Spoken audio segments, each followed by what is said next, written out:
And a very good evening, everyone. Welcome to the platforms of OOR for your first little taste of racing for your Thursday night as we go to IMOLA for the LMU Rex Series, and it is Season 8, and we're doing Round 2. If last week was anything to go by, this is going to be interesting and super looking forward to going around IMOLA tonight. I am Brad Spark. Great to have you along, and also looking forward to having almost a partner in crime, I guess you'd call him now. Nathan is in the commentary box with me tonight. Good evening, mate.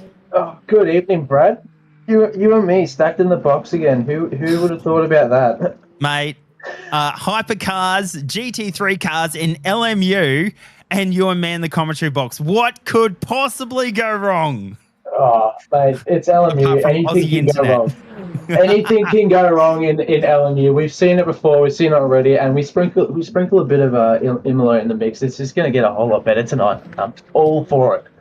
Absolutely. As I did say, it is our first taste tonight. Split red on after us, so make sure you hang around on the platforms of OOR for that one wherever you're watching on YouTube or Twitch. Now, I have raced here before, as we are just in qualifying, folks. About 7.5 minutes left to go on that with Bushnell on your screen now, part of the hypercars. A very tight technical track, IMOLA. I did race here in one of the Academy series, and I tell you what, there is a hairpin, and I think it, let me get my track map up here. It is turn 7. That will be one of the places to watch. Also, that little chicane that kind of goes uphill as well, I think will be an interesting spot around here. Geez, if I know a track, I can actually talk about it. How awesome is that? Nathan, have you had much to do around here? I remember you saying you had a little bit of a go around here with the LMP2 cars. Yeah, my experience in IMOLA isn't the greatest in a P2, I will say that. I've got a bit of experience in the GT3s back in ACC. I think it was 2 seasons ago doing the Academy series. Wasn't my best exhibit of my skills around the circuit. I'll tell you that for sure. It's certainly it's a tricky track to drive, especially in some of these cars with no ABS. So watch out for those hyper cars locking up, maybe in those uphill or those downhill sections, just getting too heavy on the brakes. But it's a bit of a test for a lot of people's skill, and that's certainly a show of how bad of a driver I am. Well, listen, mate, don't write yourself off. Come on. At least you're still racing in the Academy series at the moment. I've kind of been stranded at the moment, so that's amazing. Yeah, So Murphy on the screen now. yeah, I can't say much about the race at the moment. I haven't raced it all this week, purely because of other unfortunates. I do unfortunately have a car I have to build so I can drive it in 2 weeks. Oh, mate, that yeah, But yeah, sounds the like a cost is not motivating me at all to go work on it.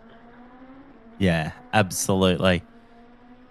But So looking at yeah, but we are here at IMOLA. I can't drive. Let's watch some people drive. We've already seen some hypercars at some pretty good lap times. We've got Daniel Benefield on our screen already, looking to set his first lap of tonight. I believe his first proper lap. We'll see him coming out shortly. He's coming down the hill into turn 16, 17. You already see Murphy. I believe that's Murphy. Yeah, at the top of the board. So you can already see him sitting a purple second sector as well. Benefield two green sectors. We'll see what happens when he comes across the line. Shortly, just after the short little right-hander. You can already see just scraping the ground there, using all the power he can to get through. Puts him in the third, so it's a very, very solid first lap. We can already see him being bumped down as Johnson's taken the current provisional pole with a purple third sector. So props to him for that. We've certainly got the a bit of a battle going on between the hypercars, don't you think? yeah, absolutely. We'll keep an eye on them as we continue qualifying another 4.5 minutes. Let's go on board with Philippa now. They are running in second for the GT3s at the moment. Talbot has put in pole position. Yeah, there he is. There he is. Talbot, yeah, sitting currently P1, provisional pole already. I believe that's a 1:43. It's a good lap time from him, and he's already got a purple first sector. You can already see he's been knocked down the boards already by Jacobs in that McLaren, going even faster than him, just by a few hundredths of a second, not tenths, hundredths of a second. So certainly close battle between these two. You can already see them exchanging there on the boards, purple sectors between the two. So keep an eye out for Talbot. No, he's probably going to be able to push it a little bit faster. We can see Cam now as well in the hypercar starting to get his lap times on the board. Already green first sector, so he's improving quite a bit already. There you go, proving even better on the second sector already as we come through that very heavy braking zone I mentioned earlier. As we see him now coming over the hill into turn 14 and 15, another key part of the track here. Uphill chicane, you can't see too much from the driver's POV if you've ever driven around the track before. So see him come down the hill now. He's sitting P4 at the moment, so very, very solid already. He'll dump down to P6 now. Oh, no! Oh, it was looking so good. Looking very, very promising, but locking up the rears. That's unfortunate for him. Talbot now Go back round again. Come across the line. Will he be able to improve his lap time and take that P1? And he does with the purple third sector as well. Good job on him cracking the 143s now. So he's hit a 142.9. Blistering lap from Talbot there already. Yeah, absolutely. And Philippa not too far behind them, only 163 behind him. So really on his tail. And then I think, is that Jackson? That's Jacobs, sorry. He is now just taken provisional pole with 2 pinks and a green. And he is now on top of that with 2 minutes left to go.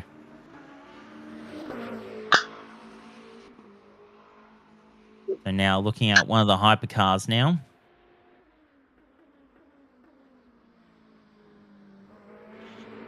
Coming round.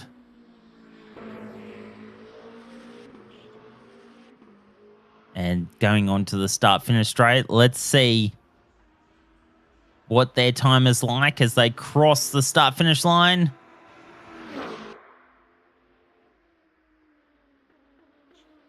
And it looks like first. Gone into first. Yeah, Brown already had P1 there, it looked like. So he's just, I believe, possibly cemented his spot at the top there. But he has gone on the pits. So I don't know if he's going to quickly or even be able to make it for another lap, unfortunately. If he kept driving, he probably might have been able to make another, but he probably didn't have enough fuel in the tank for that. We see Talbot now coming across the line. Can he improve? And he's gone even faster, doing a 142.6. So good on you, Talbot, for taking that provisional pole. We'll see Felipe coming across the line doing a 143, nearly pretty much 143 flat. He's taken third so far. We've still got a minute left of this qualifying session, so those guys that just crossed the line will be beginning their last lap. We'll see now Jacobs now in the McLaren. Can he improve and take that top spot?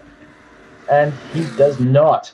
So he's going to be holding on to second for the moment, but he's still going to be absolutely flying through to try and keep that spot. So keep an eye out for him. Oh, sorry, I read the timing boards wrong. He has taken first set. Jeez. He has taken that top spot. He's got the purple first and third sector. So he's probably going to be looking to improve that even more maybe in this final lap of his. But he's already got a yellow first sector, so maybe he's just cooling off. We don't know. Benefield once again taking top spot in the hypercars. We kind of saw that coming with holding the fastest sector for 2/3 of the lap and pretty much 3/3 of the lap. He's got the fastest time, fastest theoretical time already. You can see him going probably even faster, definitely trying to cement that spot. We'll follow him, pack him now, coming across the last few corners and see if he can improve. Doesn't look like he'll get that top spot, but maybe hopefully try to keep it out of P4.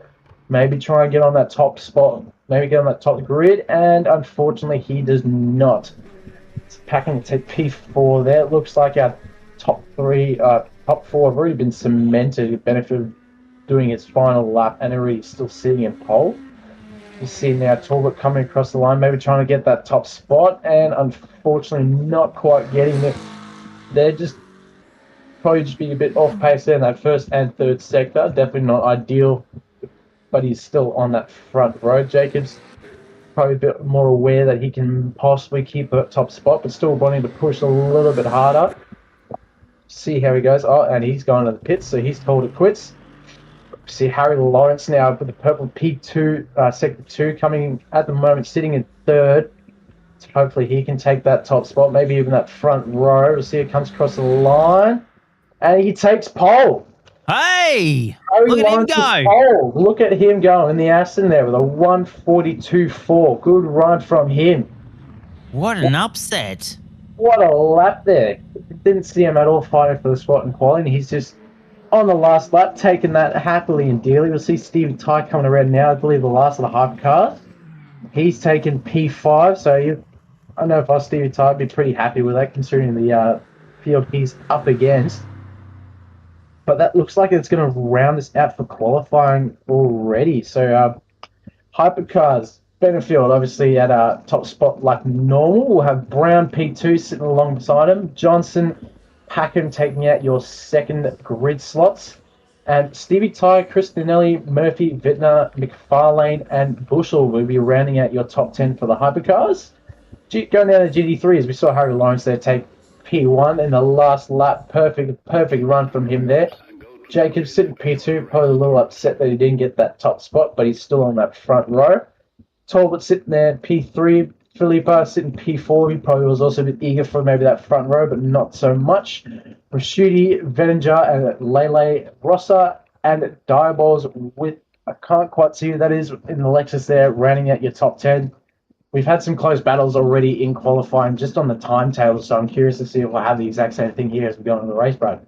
Yeah, absolutely. It also seems Cameron didn't go for another lap. He's down in 12th position, so that's where he will start. And I reckon there's going to be a little bit of a tussle between Jacobs and Lawrence, saying Lawrence stole his pole position. I reckon there's going to be a little bit of a scuffle there when this race starts as we get into race mode and we get ready to go around Imola.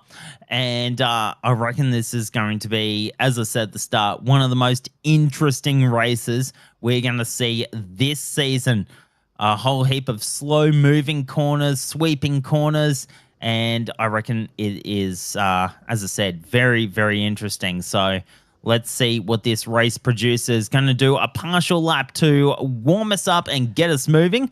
And that will start them back towards looking at turn 16, 17, 18, and then coming on to the straight.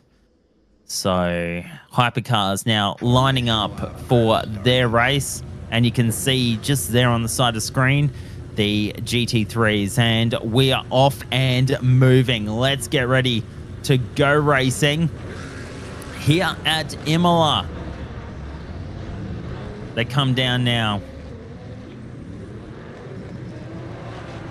Turn 17. Getting themselves ready on the starting blocks. Round the corner. Let's wait for all hell to break loose as they come on down now to start and finish. You can see the hypercars on your screen there. The GT3s are right beside them. Look out for Lawrence and Jacobs. I reckon there's going to be a tussle there. Look at 1 and 2. Benefield and Brown. Is Benefield going to get the jump on the race of them? Away we go. Let's go racing at Imola. They come on round and they're pretty tidy. Brown tucks in behind Benefield. They come on now to the second set of corners. That chicane where it's slow to get through. Coming round now. On there, pretty tidy at the moment. Oh, there's a little bit of a scuffle at the back there, but seems everything is okay as they come down now. The GT3s seemingly untouched at the moment. Lawrence is still in the lead over Jacobs as they come down now to 5 and 6 and into 7. Looking at Pac-Man now, part of the hypercars. He's running in 13th. Oh no, he's car 13, sorry. Thistleweight is 13th. Pac-Man is currently 4th, sorry. I wasn't even looking at that. I was just looking at numbers and cars, and look at me go. So Pac-Man, that is, yep. You're doing better than I am, Brad. Some of these guys are keeping it well together. Harry Lyons keeping that top spot already. But we can see Jacobs there hot in his heels along with Talbot. Definitely going to keep an eye on this Aston as well. The Aston can hop curbs pretty well. We're already seeing, looks like a hypercar there between all the GT3s. I'm not too sure what happened there. Yeah. Maybe he had a bit of an upset on that race start. Maybe he just missed his braking zone and unfortunately had to go into the runoff. So he's going to have a bit of a way to work up as well. Certainly keep an eye out for him. He's going to be weaving his way through the GT3s. Hopefully he doesn't cause too much chaos. I think he's only got a little bit of a scuffle there. He'll have a bit of a run there. There we go. He's come through. Jacobs has taken that top spot already on the run. And Lawrence already under pressure from Talbot. They're already going side by side through the main straight. Talbot getting the lead out of it, looks like, but doesn't look like Holmes is going to give up. But he unfortunately doesn't have the overlap going into T1. Certainly going to try and keep it together, keep it on the heels of that Corvette. That Corvette's bloody quick in a straight line. But I'm pretty sure this Aston's going to be a bit faster in some of these low-speed corners. We'll see how we go, but it already looks like Talbot is building a bit of a gap here just in the chicane. So maybe Lawrence maybe hasn't warmed up his tyres as much as he wanted to in that short formation lap in this first lap. Unfortunately, losing out on that P1 already in this first lap. Definitely not ideal, but unfortunately just going to have to slot in for the rest of these 47 minutes that we have ahead of us. Absolutely. It did look like he was struggling for a little bit of grip. And anyway, loses 2 positions. Did well to get on pole for the GT3s, but now sitting in 3rd position. Don't write him off yet, though, folks, because as Nathan said, they can jump corners, and I have seen Astons jump corners. Actually get some decent air out of it, in fact. That's another story for another day. Talbot now. I think you can already see just the display of them coming over that final chicane there of turn 14 and 15. Just how much they jump through those curves. So you can just take them like it's nothing and turn it into a good old Boeing there. Is that me, or is that another? That is another hypercar within. So something happened at the start. I think we're going to see it here. We can already see a few of the hypercars coming together. Oh, what a massive shunt. There's a huge shunt. That looks like that's taken, I believe, Cam out and one of the Porsches is also getting clipped by a GT3 there, it looked like. So that's, I believe, Murphy this way, and that's why we saw Tunstad there in the midst of the GT3. So he seemed to be pretty lucky out of all that. But unfortunately, Murphy and Thistleweight not getting the same results and kind of just becoming a bit of a passenger in that that whole ordeal. Unfortunately, we can see another replay coming out now. This awaits POV just behind one of the other Porsche, the other Oh, Toyotas, and no. unfortunately had nowhere to go. He was the innocent bystander out of all that. Oh, what a shame. The Porsche Murphy, I believe, also just unfortunately getting copped up there. He had to jump on the brakes. Unfortunately, there's not enough time to react there for Cam, and he had to unfortunately take a bite out of the backside of that Porsche. Yeah, absolutely. All right, back now with Talbot now on that little uphill little section there around 11, 12, and 13 on their way to 14 and 15.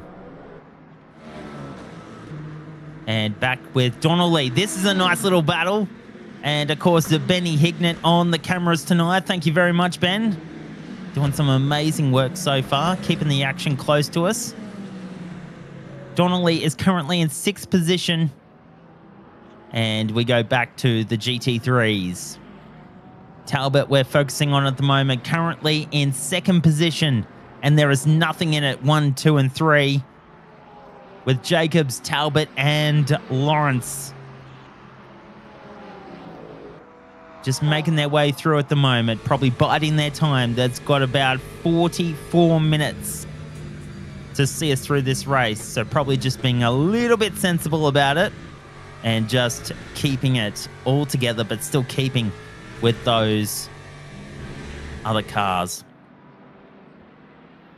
Certainly, you can already see, I think that's one of the backmarkers of the GT3s up ahead. I believe that is, I can't quite see who that is. Unfortunately, they might have had a bit of a tussle, or just, fortunately, might have missed that clicking good on drive there at the start and had to sit in the pits. Not too sure what happened there, unfortunately. It might have been good old Aussie internet, but you can already see them lap down. We see here now a replay of the GT3s. Ferrari going heavily on the inside, thankfully holding it together against that Porsche. Sliding in, but I feel like there's going to be something a bit more here as we see already one of the hypercars, Murphy, coming through on the inside. I can't watch it. Oh. Keeping it together. Thankfully, nice and clean. Hypercars are just slowly making their way through the field. You can see them now coming through the leaders as well. Definitely very eager to join that pack, but unfortunately he's going to have a lot of work to go. As you can already see, Murphy's a lap down. So he definitely had to unfortunately concede to the pits and try and repair his damage and keep on going, but maybe he might luck out with some of the other drivers, maybe making a few mistakes here or there. You never know. It's still very, very early in this race. And much the same for these top 3 here in the GT3s. It's very early. Playing the patient game, maybe just waiting each other out, playing on that that mind game. Yeah. But it is almost too early to tell. Just waiting for that all-important slip up. You know, might get a little bit through. But if I just stay in his mirrors, let him know I'm here, it might all just come their way. So as they start coming on through, on board with Brown now. Car 233. And he is part of the hypercars there.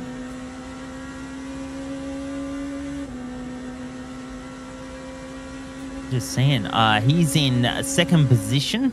And of course, Benningfield's just way out. I mean, not way out because, I mean, there's only a 2-second gap there. But, I mean, the race is yet young. We've seen him go up to about 30 seconds within that set time frame. So he's just out for his Thursday night drive. Just getting some Ks up in the hypercars. And looking at Talbot now. It looks like these guys have got a little bit of air. So Talbot, they're having a little bit of a look on Jacob. So maybe he's already starting to play into that minor game of just filling out the mirrors, especially in turn 14 there.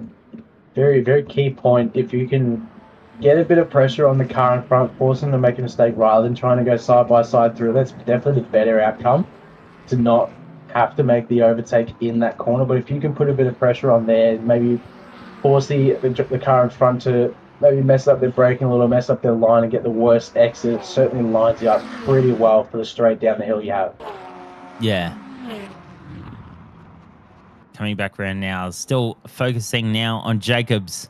He is still leading the GT3 cars, but only just. Talbot is on his case and chasing him down.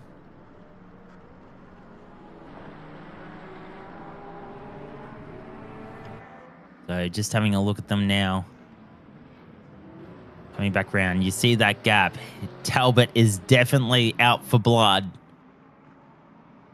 They come on down now.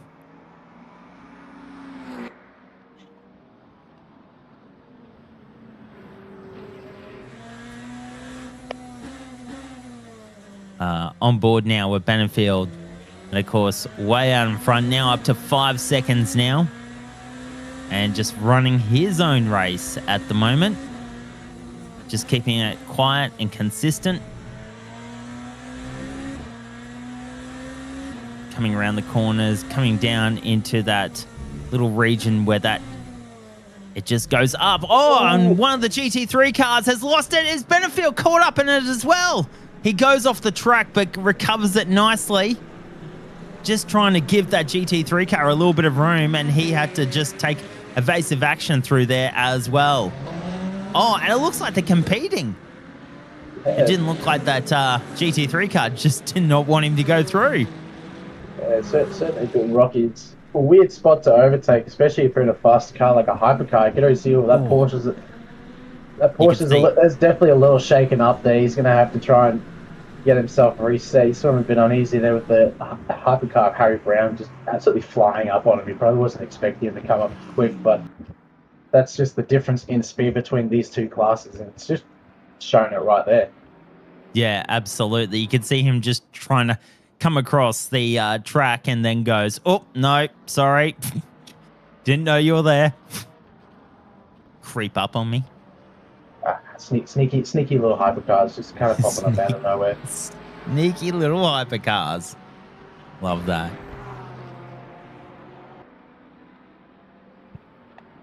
It's the fact that we've kind of got ourselves in the front of the GT3s. We saw a little bit of a look from Talbot earlier, but he's kind of backed off a little bit now.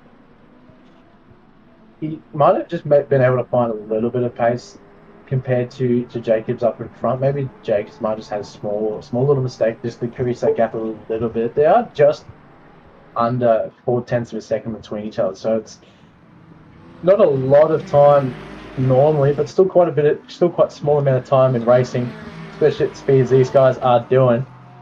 Yeah. But once again, Jacobs just finding his time. We can see Lawrence is backed off there, but we're now going to replay one of the two of the Astons. Or Aston having a big lockup in a turn two, unfortunately having to take the gravel. Thankfully keeping the car in one piece. That's definitely the better way to go. I think there's a lot of runoff there into that braking zone. Very much very thankful there's a huge bit of gravel. Otherwise, if it was a track like Monaco or something, you'd see yourself into the wall, to be honest.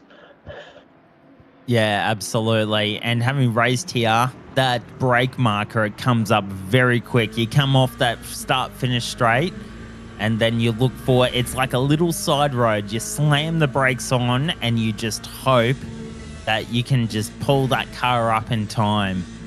Otherwise, you do go into the gravel. And depending on the speeds you go, you can clop someone else. So he was very lucky to get that car pulled up and get it controlled just in time. He came out the other side. As we see Benefield going past the leaders of the GT3s.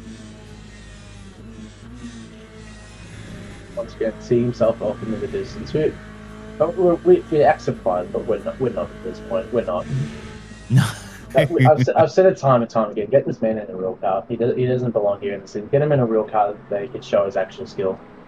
It's clear he needs to be going to somewhere higher. We need to get like Thermaltake or something to try and hook him up. Get the sponsors to work. Sorry, Thermaltake, I'm shagging on you a little bit, but we need to shed the spotlight on this man a bit more.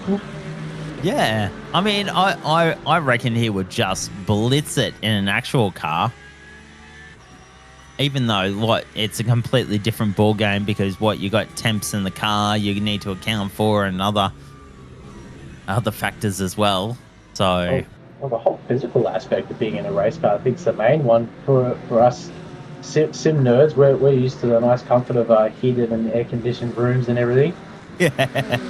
But there's no AC in a race car. There's no heater in a race car. Well, much No. like you would need a heater in those things anyway. They get bloody hot. So it's Just certainly a physical aspect you got to kind of worry out for. And also your muscles, you're getting tossed around in the G's and everything. I think we've heard time and time again of some of the time attack cars, people breaking ribs because of how much downforce those cars have and the yeah. corners they're taking. There's a little bit of a tussle there with the Corners, GT3s. I believe that's Felipe and Raschuti. They're having a bit of a tussle, keeping it side by side. They're keeping it clean. Raschuti, unfortunately, having to stick on the inside line for this hairpin. Oh. Getting very, very close, keeping the elbow out, thankfully giving each other just enough room. Quite the fix as unfortunately Raschuti having that inside line, not having the exit there, but there is a hypercar coming up. Raschuti having another look there. Unfortunately, the hypercar coming through well and truly, trying to weave his way through. It's definitely going to put a little bit of a gap between the two G3s, but it seems Raschuti almost going into the back there. Felipe, as we see there in the corner, the hypercar going off, just getting a bit too happy there. Unfortunately, going to have to work himself way back through, but that's also kind of opened the door to the Mustang of Bettinger now between these two. We see him slowly creeping up behind them all. You can see the rest of the hypercars filing their way through as well in the background. You can see them all packed together, making a bit of a minefield for these GT3 cars. They can't take the usual line they want. Plus the hypercars still wanting to battle each other. It's packed them quite a bit with a bit of traffic here. Definitely bunched up everyone. Raschuti definitely almost going a little bit off there. Now the hypercars sort their way through. Raschuti definitely not getting the best outcome out of it, unfortunately. But Ash Johnston there, and I believe that's Stan Boscovas in the Toyota there in front of him. Johnson definitely going to have a keen look at Stan now, purely just from that traffic there, being able to close that gap in that BMW. Geez, that thing is bloody beautiful with that shell livery. I must say, I absolutely love it. It is beautiful. And that's also opened it up for Denelli there behind them as well. It's kind of brought them all back together a little bit, dealing through this traffic. Let's hope Stan can keep it in front of Johnston as they now come through some more GT3 traffic. Thankfully, having all the room to get past and not have to disrupt them too much. Johnson keeping it clean through that section. They'll see how they go down the hill now into turn 11. How chaotic is hypercars? Coming up for the leaders now as well. This is certainly going to spice things up here. See him coming around. Harry Lawrence now up into the hairpin of turn 14. Sorry, not hairpin, chicane of turn 14 and 15. And oh, Johnson's just lost a little bit there. Keeping it together. We can already see another hypercar there off in the distance. I believe that is Tuna. I can't quite see who that is, but he's kept it together as well. Johnson too. That's going to give Stan a bit of room to breathe now as well. But that has unfortunately brought Denelli back a little bit. See, now we cut to the replay. What just happened before? I believe we're on the back of Tor. Oh. Johnson just locking up the rears there a little bit. That is brilliant. Thankfully, such a good save. What a save. They're not going into the side of Harry Lawrence. That would have been almost race ending for the two of them there, but thankfully they've been able to keep it going. Chris Denelli, and I believe it's Benny Vittner in front of him, currently going at it. The traffic's brought them two together, and obviously, I believe that's Johnson there. Unfortunately, having a little bit of a tussle in that chicane. Definitely not the greatest for him. Keeping it together. Denelli definitely hot on the heels of that BMW. Trying to keep it together. Is that a BMW? No, I'm reading this wrong. Sorry, that's Benny Vittner in the Cadillac there. Jeez, I'm horrible at reading names. Vittner hot under pressure now, so I believe that was him that also, I believe, went off there. The little tussle that was 14 and 15 the lap before. You can see Denelli heavy on the brakes, having a little bit of a lock-up. It seems he's got a bit of a run now, having a bit of a look there on the inside, tucking it back in. Just trying to keep that pressure on Vittner. Both of them keeping it nice and clean this time around through turn 14 and 15. They're definitely going to be wanting to chase that slipstream with a Cadillac, chase as much as he can in that Peugeot. Fortunately, not get a bit of run. Definitely getting very, very close in that braking section, though. He is. And you can see the gap. He's getting closer and closer. Benny Vittner is on your screen at the moment. And part of the hypercars. And he is under attack from Donnelly. Now let's go for another replay now. This is the GT3 cars and that Porsche. And, just lost it. Just a little bit. That McLaren just slid the back out just a little bit. Managed to regain control, though. Let's go back to the hypercars. Benny Vintner now. And still under attack by Donnelly. You can see the gap there. Both keeping it quiet and consistent at the moment. Does have a little bit of a look, Donnelly. They come around now.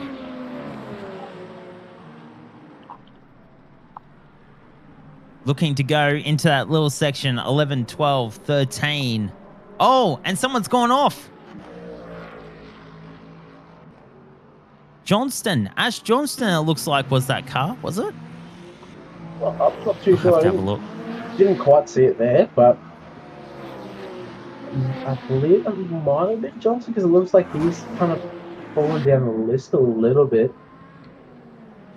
See if here we go. Ben's onto it. Replay. Yeah, this is Johnson now in the BMW. And, just misses the braking marker.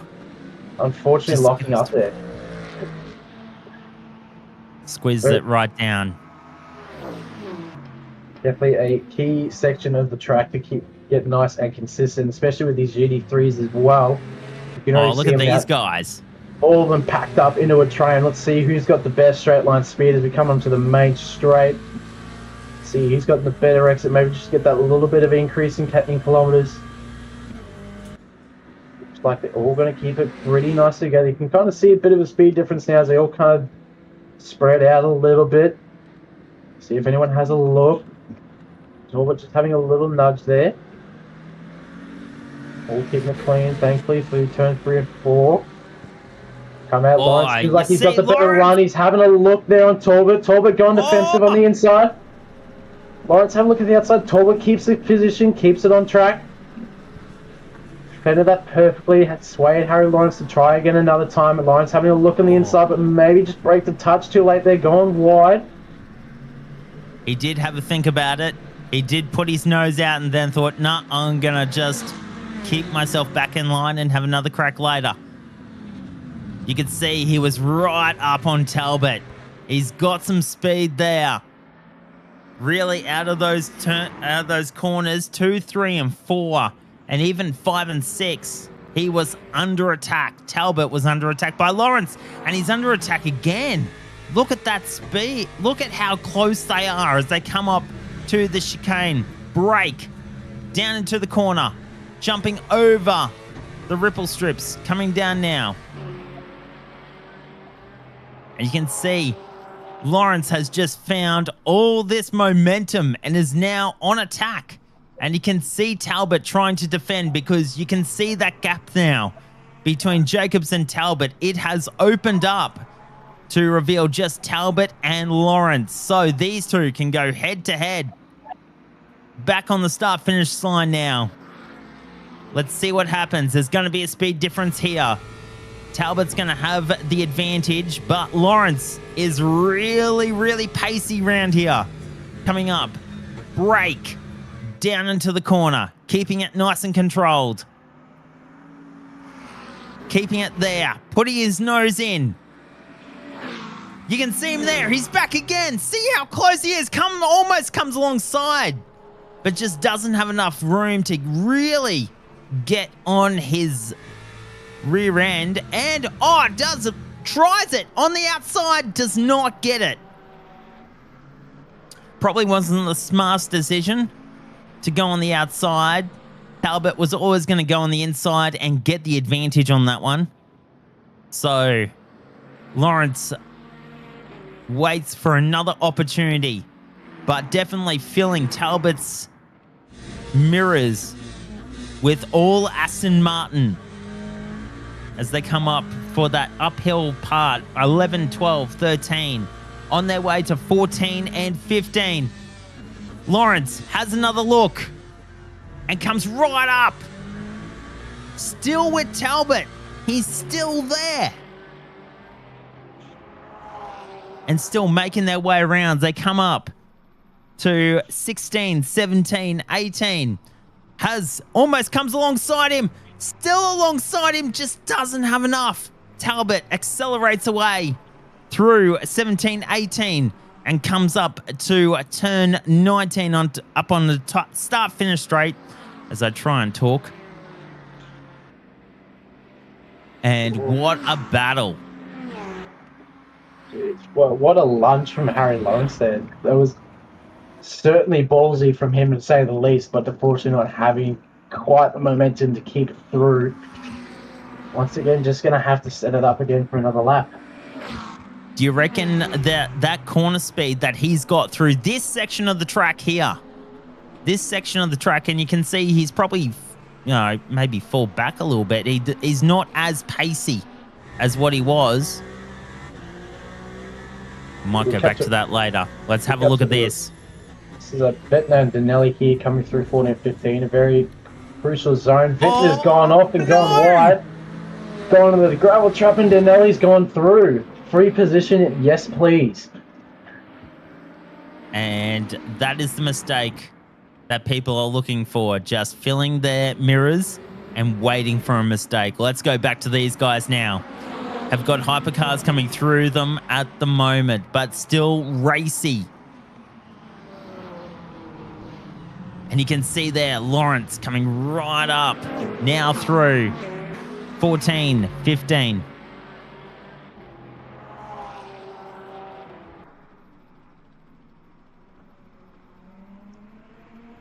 Talbot still got a little bit of room. Going back to my question before, Nathan, do you reckon just that corner speed is enough for Lawrence to get the position from Talbot? I think so, but I think the key thing for Lawrence is he's taking a lot more curve through 14 and 15 compared to Talbot. Talbot's kept it quite clean through that chicane there. You see from the onboard from Harry Lawrence a few laps before he takes that first curve quite a bit, but unfortunately I don't think he's getting on the throttle early enough to use that advantage of having the better exit in that acid. Unfortunately, Talbot just keeping it a bit off the curbs there has proved him, but you can already see Harry very much quicker, so much faster that he's driven the tyres sideways. But also just these two pushing each other has just brought him up to the leader of Jacobs. All right, let's see what Ben's got for us here. Coming on round, or a little bit of a oh no! Look at that hypercar just cruising by.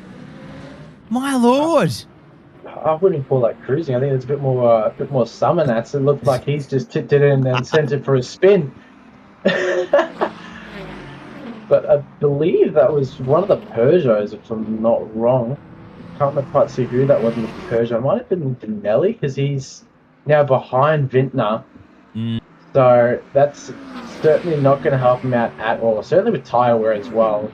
Flat spots and hypercars are nothing to mess with at all. Once again, factor 2 physics is coming into play once again. But that almost could have been a lot worse than what we saw. Absolutely. Yeah. Could have been so much worse. And this is probably the replay of that. Yep. Steps out and just sends it for a spin. Did really well, probably not to hit the wall on that occasion. I know if I was in a Toyota or a Genesis there, I would have been very, very worried for that Beyblade that was coming in my rearview mirror. Absolutely. That's the last thing you want, just having a car just go straight by you, the opposite direction. In the midst of everything that's happened here, we've seen Harry Lawrence has now taken position over Talbot, and with a bit of a gap too, and he's having a look what happened? on the outside of Jacobs.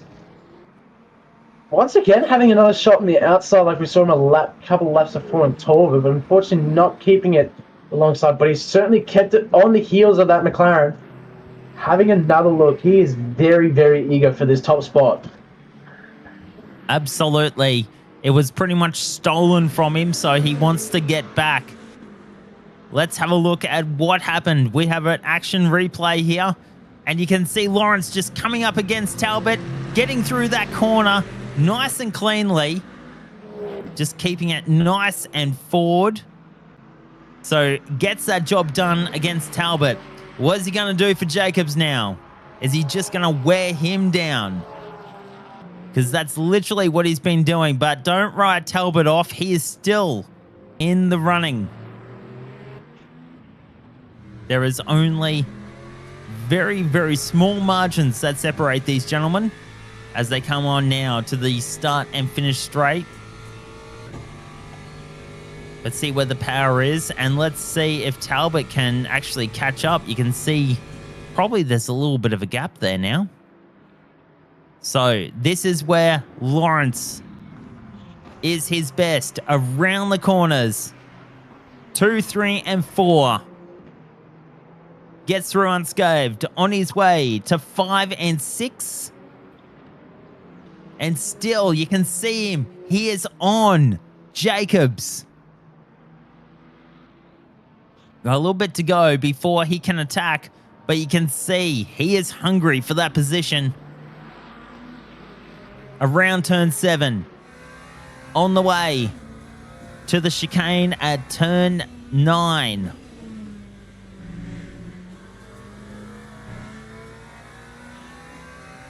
Now, coming back around, you can see we're on board with Jacobs. You can see Lawrence in the background, keeping consistent. On the uphill into that turn chicane. Oh, this might spice things up here. I think I see in the background Johnson.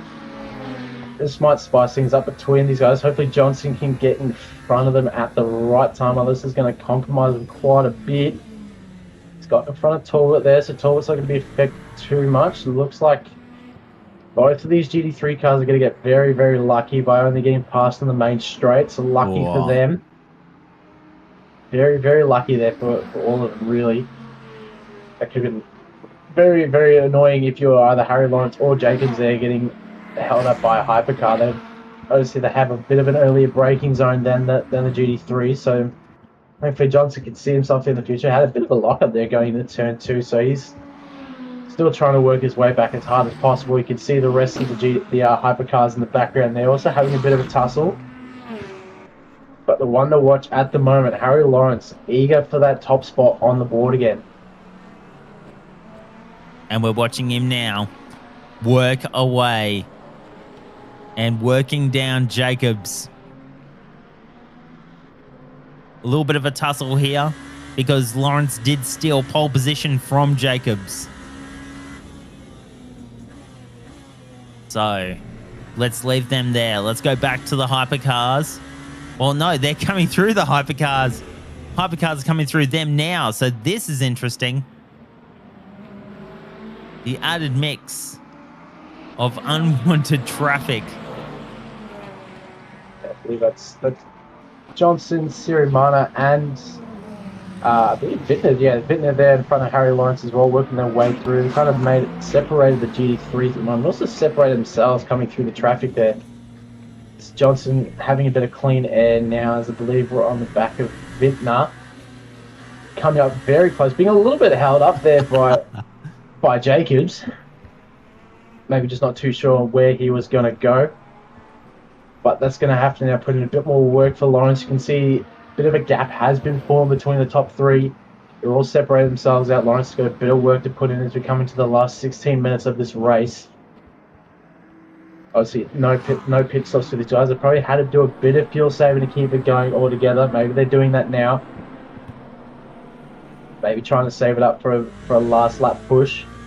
Keep it all together and just have everything they have for the end. But obviously Talbot not getting the better end of their whole ordeal that they had here in the top 3. Unfortunately, that's having to sit at the back and just kind of watch that rear end of that Aston Martin of Harry Lawrence and just try and work his way back up. He certainly has the power to compete for P1.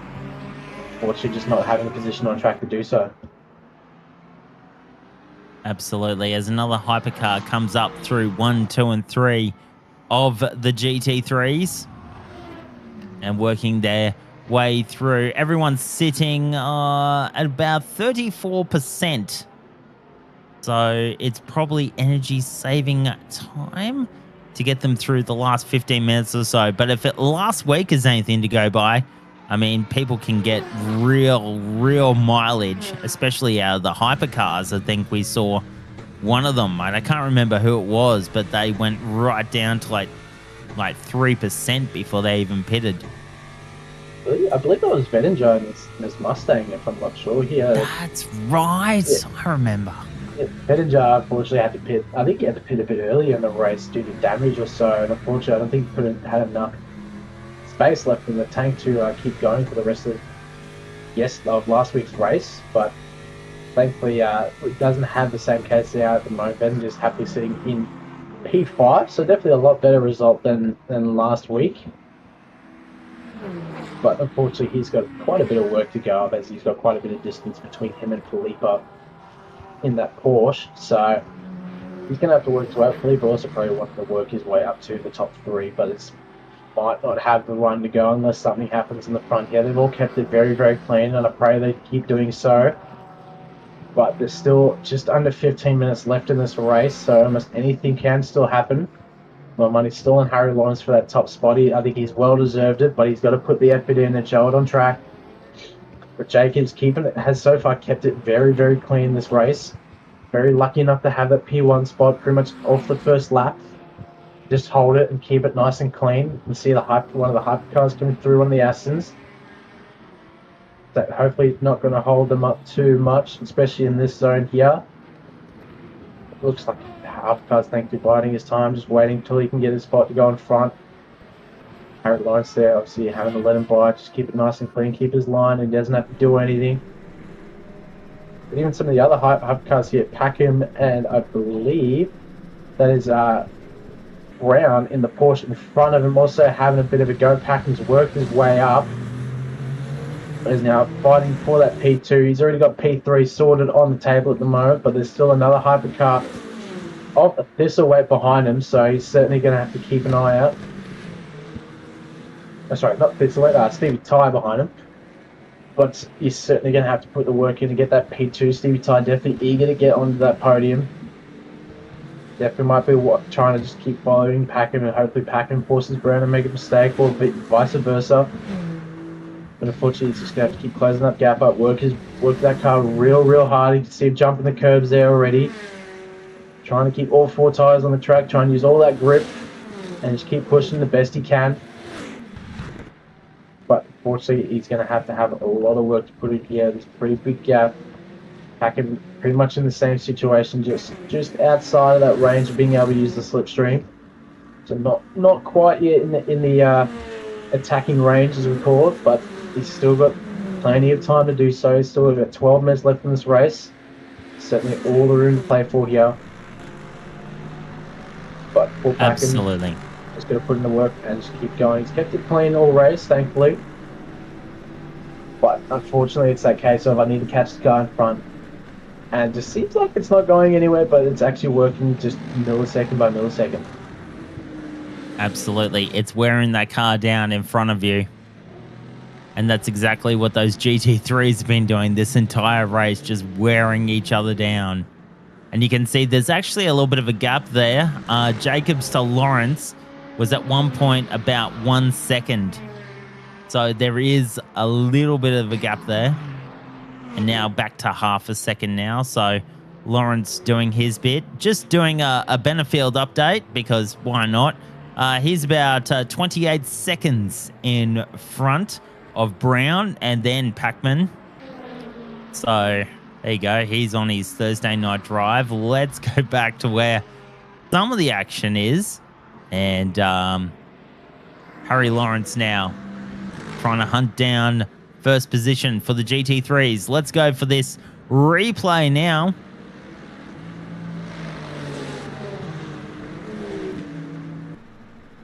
Come on down. Oh no!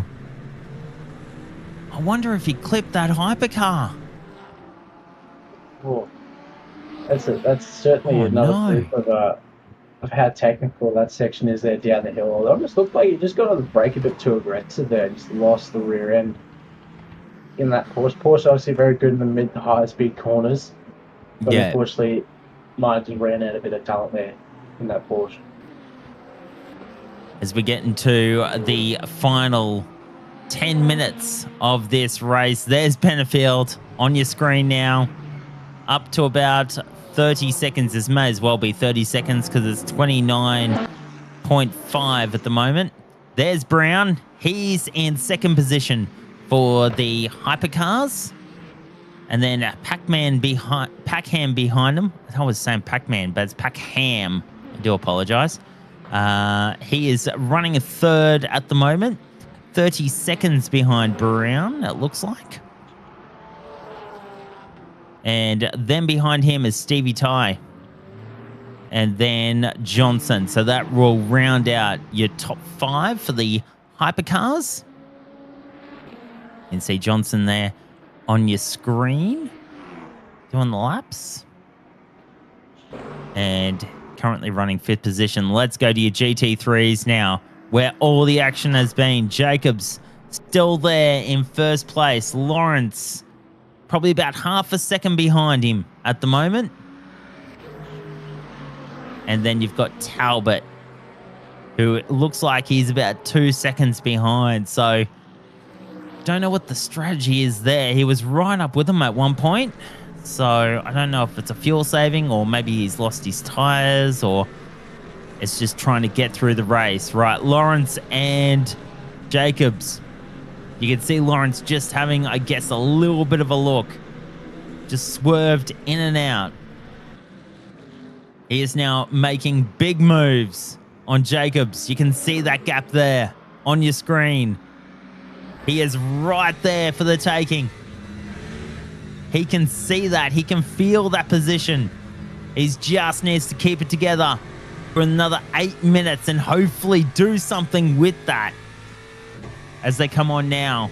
Turn 16, 17, and 18.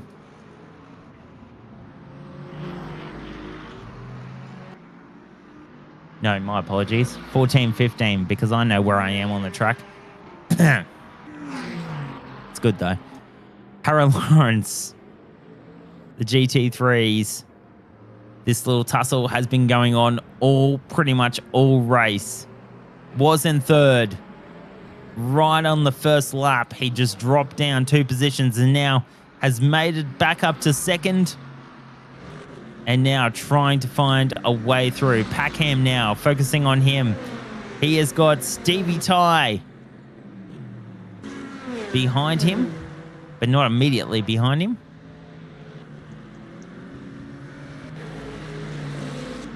Oh, certainly keep an eye here as they come through. Our GT3 cars, Talbot, they're just getting out of the way, but it's opened the door for Stevie Ty now. Stevie Ty's side by side. Having a look, they keep it clean. Right. Certainly got his elbows out, a little bit of contact there, keeping it on the track. Great work between the two of them. It comes through the hairpin, pack them on the wider line. Fortunately, not having the drive to keep it through that corner. Unfortunately, going to have to leave that position to Stevie Ty, but certainly going to have to work his way through the GT3s now. We see him passing Lawrence. It's going to build a bit of a gap between those top 2 GT3 cars now. Definitely not going to help Lawrence, but Lawrence there jumping back into the racing line, keeping it clean. Certainly these hypercars as well, doing the same thing, keeping it clean as they come through more of the GT3 cars. Stevie Ty definitely wanting to hold that position as long as possible now. Just under 7 minutes left in this race. Both are very clean through the chicane of 14 and 15. Packing, unfortunately, just not having the drive just to keep going, keep that position. Going to have to now just sit back and work that a little bit harder for these next few laps. Absolutely. So you can see him there. He is slowly working his way back, but still hypercars around them. Hypercars and blue flags. We've got blue flag of one of the Mercedes. And the GT3s can't quite see who that is. Fortunately, I haven't been involved with the leadership. The leaders being able to get past relatively easily. We go tucked in back behind. Harry Lawrence now also still hot on the heels of Jacobs. Certainly now putting him to work in these very crucial first corners here. Oh, Pushing it a little bit hard, just getting that rear end to step out a little bit more than he wanted to. Once again, hopping curves like usual in the Aston. Keeping it very, very clean as we come through the hairpin of turn 7. Seems like he might have gotten a bit of a better line there, just closing that gap little by little every corner. Putting all the work in now as we come past the 5.5 minute mark of this race. You can see Talbot there now also having to weave his way through the blue flag. Fortunately, not going to be able to get him in this corner because Talbot definitely also very eager to join up with these two, but might not get there in the end. Harry Lawrence getting very, very loose now as well. He might have overworked his tyres a bit too much in the mid to early stages of this race, and it might be showing now. I reckon you're right. I reckon he is starting to feel the age of his tyres through this 50 or so minute race, and I reckon he has done everything to try and to get, well, not on purpose, but they have been worn down with all these battles, and I think he's just slightly feeling the effects of that. So here we go. Packham and Stevie Ty. This little battle continues. Stevie Ty still out in front and got a little bit of a lead, but don't write off Packham yet. He is still with him as we get into the last 4.5 minutes of this race. Coming up now around turn 7, around turn 8, coming up on their way to turn 9. Notice, folks, how we haven't tried to say any of the names. I think we were trying to check pronunciations before we got on, and then we went, nah, let's just do turn numbers. I think we were safe for that, Nathan, to be honest. Yeah, I can attempt French, but I can't attempt Italian. We've already heard me attempt French, and that was a bit appalling. I don't want to embarrass myself anymore with Italian. That's definitely not my speciality there at all. Fortunately, I'm only an English speaker, of course, so not much room to go there for me. No, absolutely not. But watching this little one, and you can see that gap just slightly opening now. So Lawrence has probably decided to just, maybe that is second position. Maybe that is where he is going to finish this race.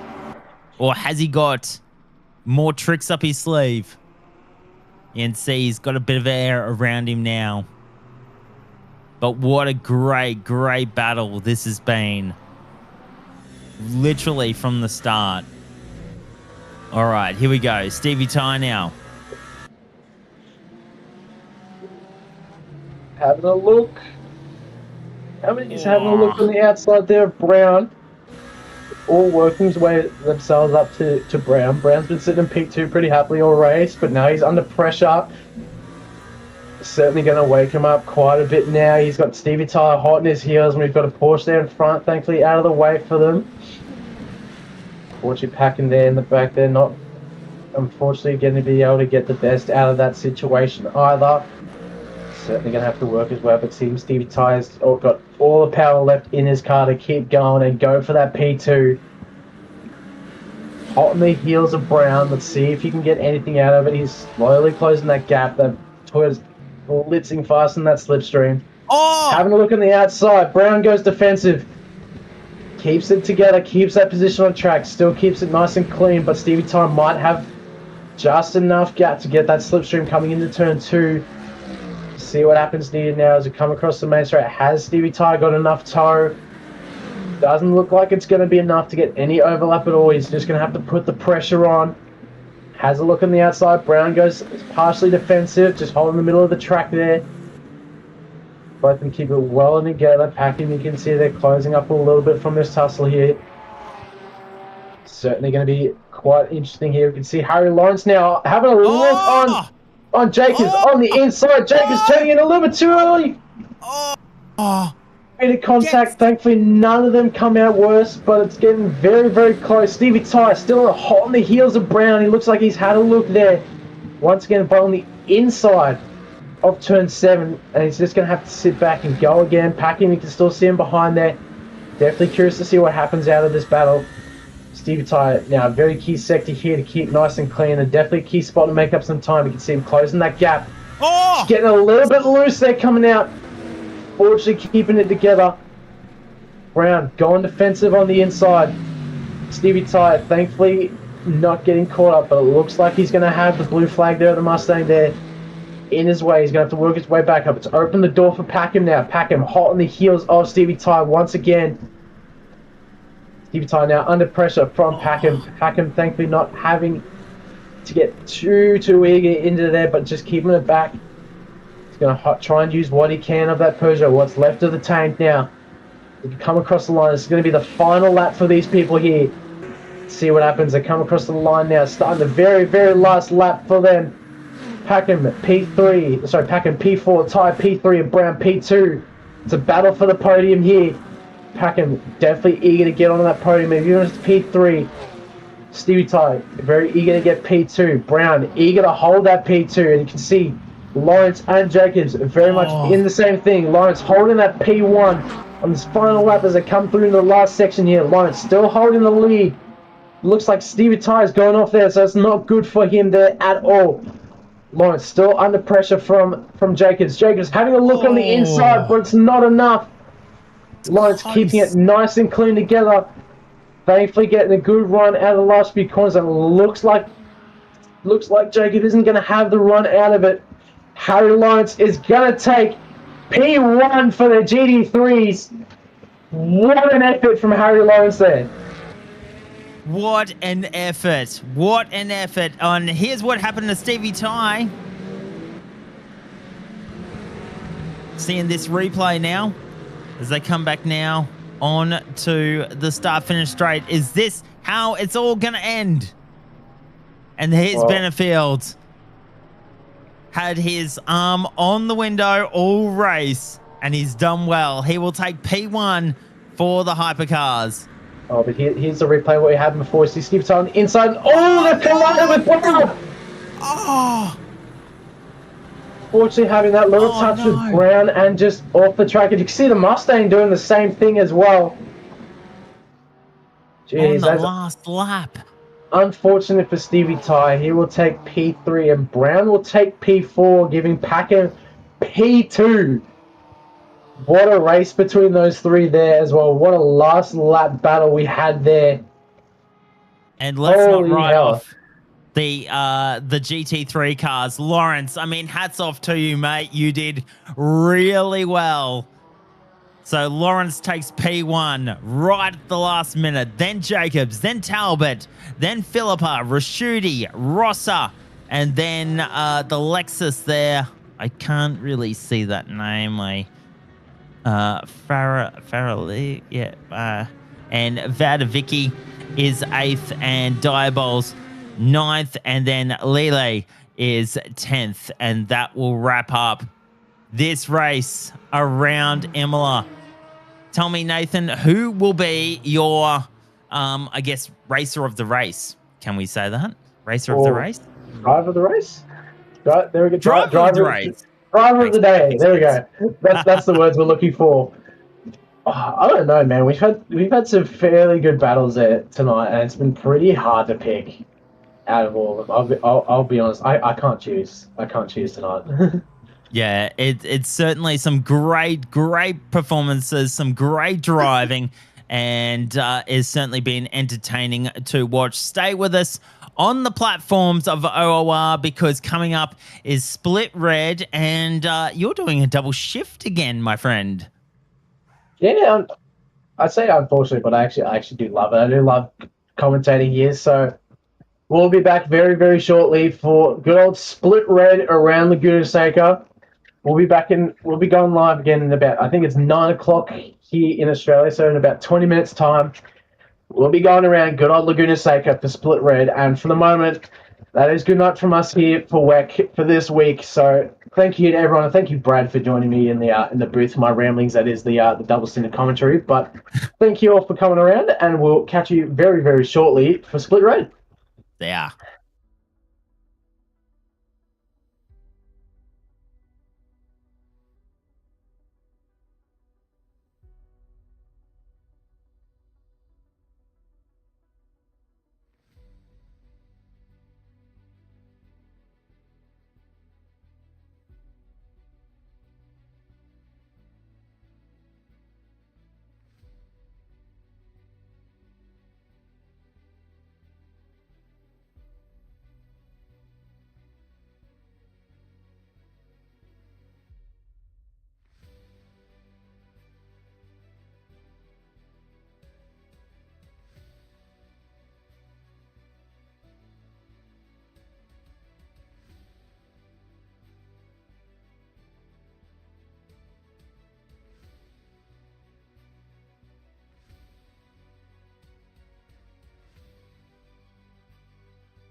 green light. Go, go, go.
Hello everyone and welcome to your second installment of Racing here on LOR, proudly sponsored by Thermaltake. Tonight we've also got Split Red going around for season 26, round 2 here at Laguna SECA. What a beautiful track it is.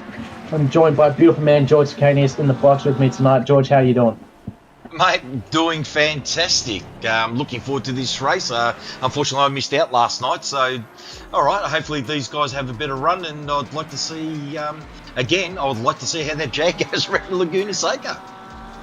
Oh, let's hope that Jaguar does a bit better than it did at Spa. Unfortunately, Spa being a bit of a killer of most cars, but thankfully, Laguna Seca being, still technical, but probably a bit easier to recover from if you spin out, lose it, whatever. But obviously Chris Keeley in the Jaguar now coming across the line to start his flying lap.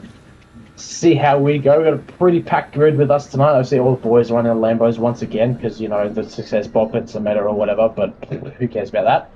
I want to see this Jag go around, don't you? Oh, yeah, look, absolutely. I want to see it go around, but it's going to be interesting tonight because this is a very difficult track, and obviously qualifying in a prime position is the utmost because trying to overtake is extremely hard. So group position is going to make a big thing. Let's see with Bruno Ellis tonight. I think last week he tried to start from the rear and sort of didn't go too well for him. He had a couple of incidents there trying to get through the back markers.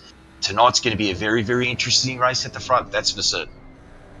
Oh, certainly. It's a tight track. We've got some fortunately, very few key overtaking spots, but certainly a lot of room to make mistakes. So definitely one thing drivers are going to be pressuring to, especially here on the corkscrew.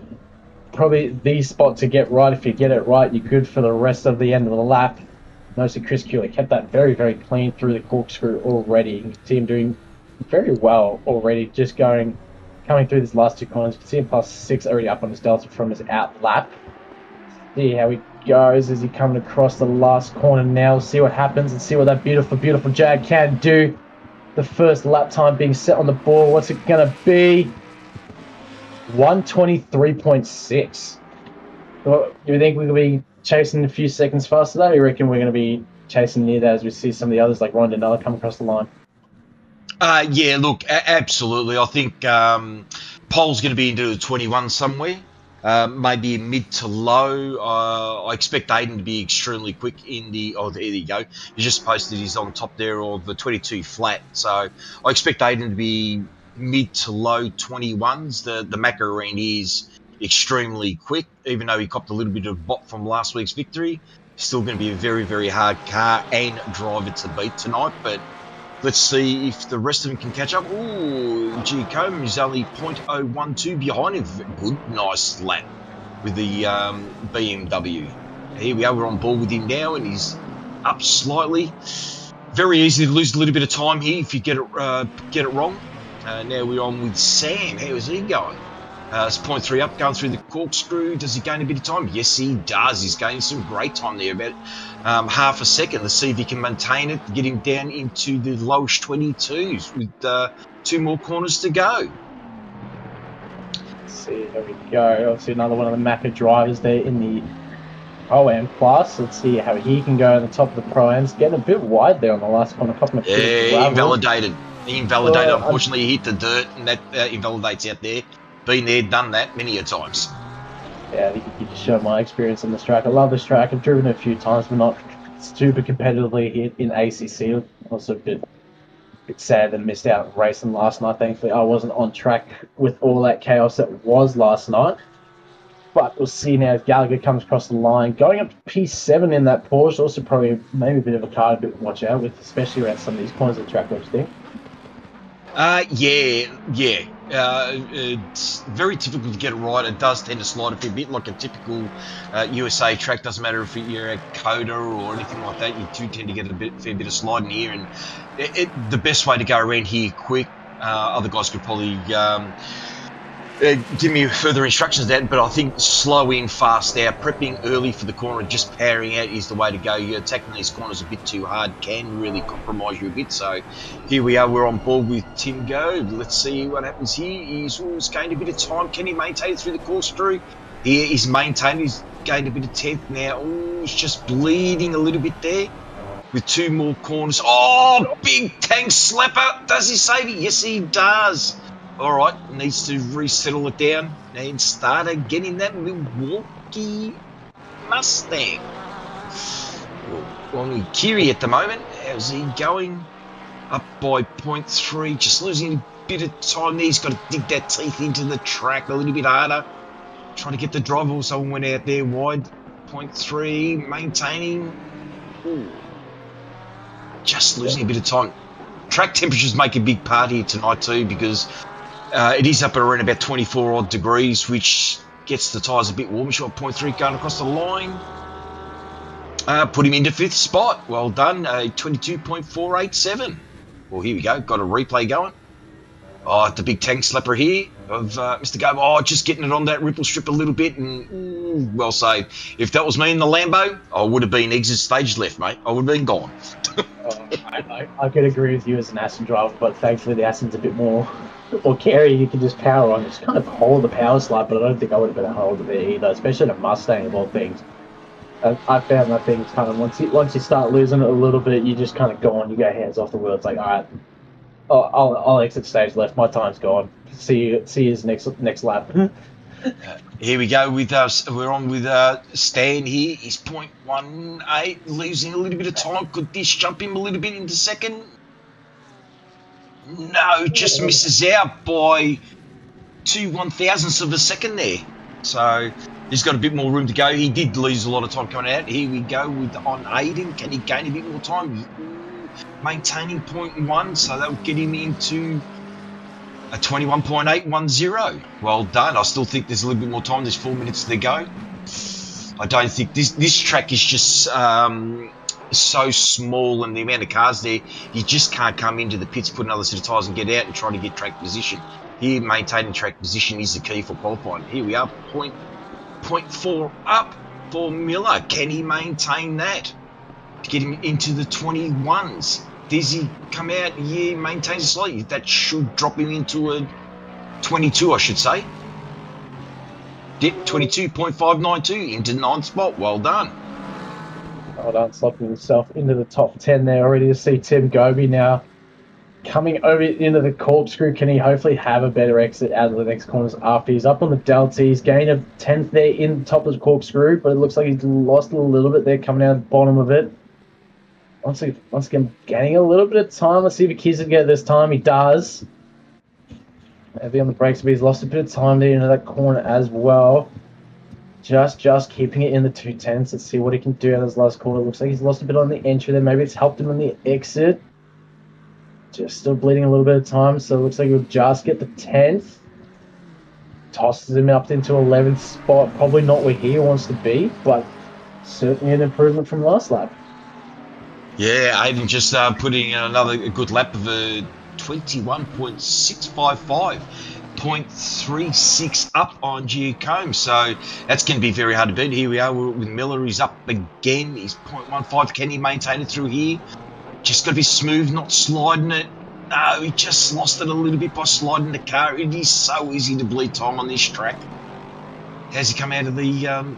no, he's maintaining that, so he's still got another 2.5 minutes, so he's got at least a couple more laps to see if he can improve from there. Back on with Tim. Go. Comes, as we call it, the kink. Up to 0.2. Is 0.2 climbing a little bit, coming into the corkscrew. Very hard. You can't take too much of this corkscrew. You've got to be super smooth. You do lose time because the TC kicks in and you get a little bit of wheel spin. Did he maintain it? Yes, he does this time. Oh, I just lost it a bit there again. Oh, bit of a snap there. Come up as race control. What a pro driver.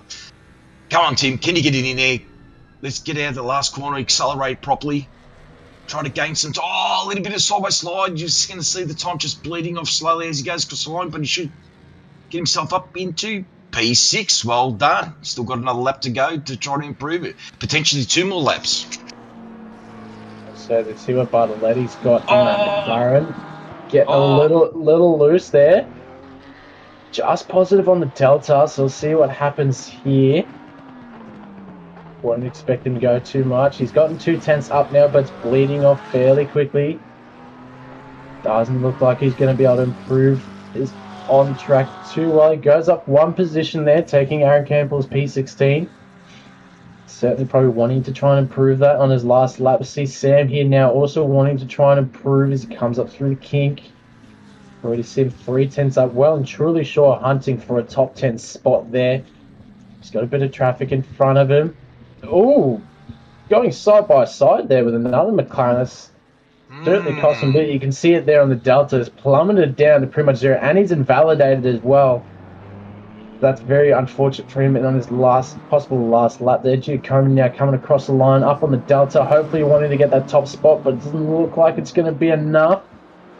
He's shoving it just down, just in the hundredths of a second there.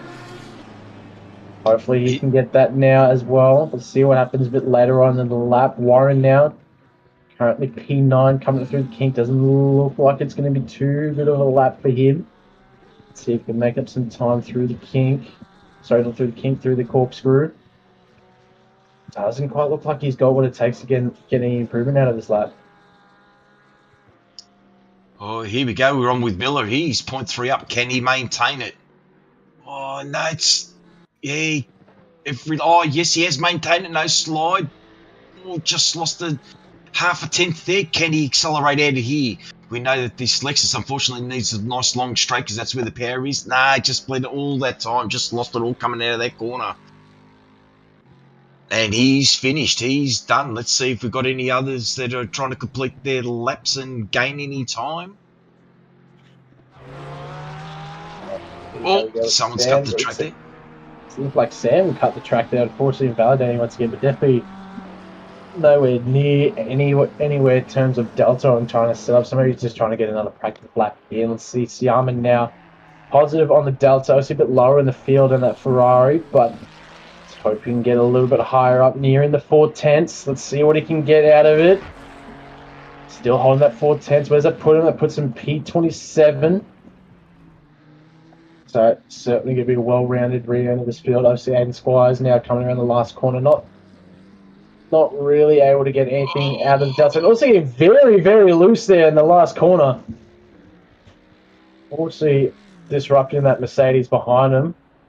Very, very unfortunate end of what could have possibly been just another lap to seal that top spot in the field, but unfortunately not. So we'll line up for our race start. I believe it's an hour tonight once again, so certainly keep an eye on everyone out here. I believe it's a mandatory fuel stop, if I'm not wrong, tonight, George? Yes, correct. Mandatory fuel stop. It is fixed, so it's going to be interesting in the strategy if people decide to go, as we're looking at these liveries again, as I've always stated, the amount of time and effort that these guys are putting into these liveries is fantastic. There we see Rondanella's banana boat again. At least he's in the sunny state here. Just make sure you slip slops up, gentlemen.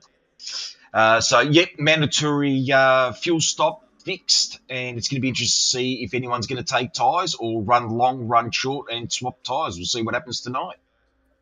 I think tyres might be a bit of a choice tonight. We've got a bit of high temperatures, I believe, with us. As you're saying before, it was 24 degrees during qualifying. It's looking to be a bit hotter than that for the race. So, possibility some people may be just cooking their tyres a bit too early in the start and might just have to go take that extra 5 seconds for tyres in that pit stop.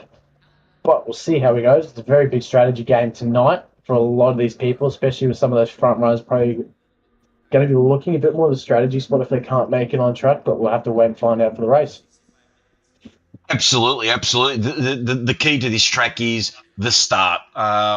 It does pinch you a little bit going into turn 1, which is called Andretti Corner. So I'm going to be testing you to see if you know the other name and why they call it that name. I'll be testing you later on that one. So be prepared. Turn 1, it does pinch in a little bit there. I was unfortunately hit last night just by accident. You just can't help it. It just does tighten up and it slows you down. And first lap is always going to be the hardest. If you can get through the lap 1 without making a mistake, then you're going to be pretty good. Yeah, certainly. It's a bit of a main thing, especially in these hour-long races. If you can keep it clean that first lap and get that nice clean air, and also just avoid any damage full stop, you pretty much sort yourself up for the race, really, especially on a track like this with not a lot of room to make any moves either. Yeah, correct. Again, the only way to really overtake on this track, it doesn't matter how quick you are, you need to make a slight mistake to allow a top-end driver who's basically got a good second on you to be able to overtake. Even a good driver would find it very hard to overtake on this track if you don't make a mistake.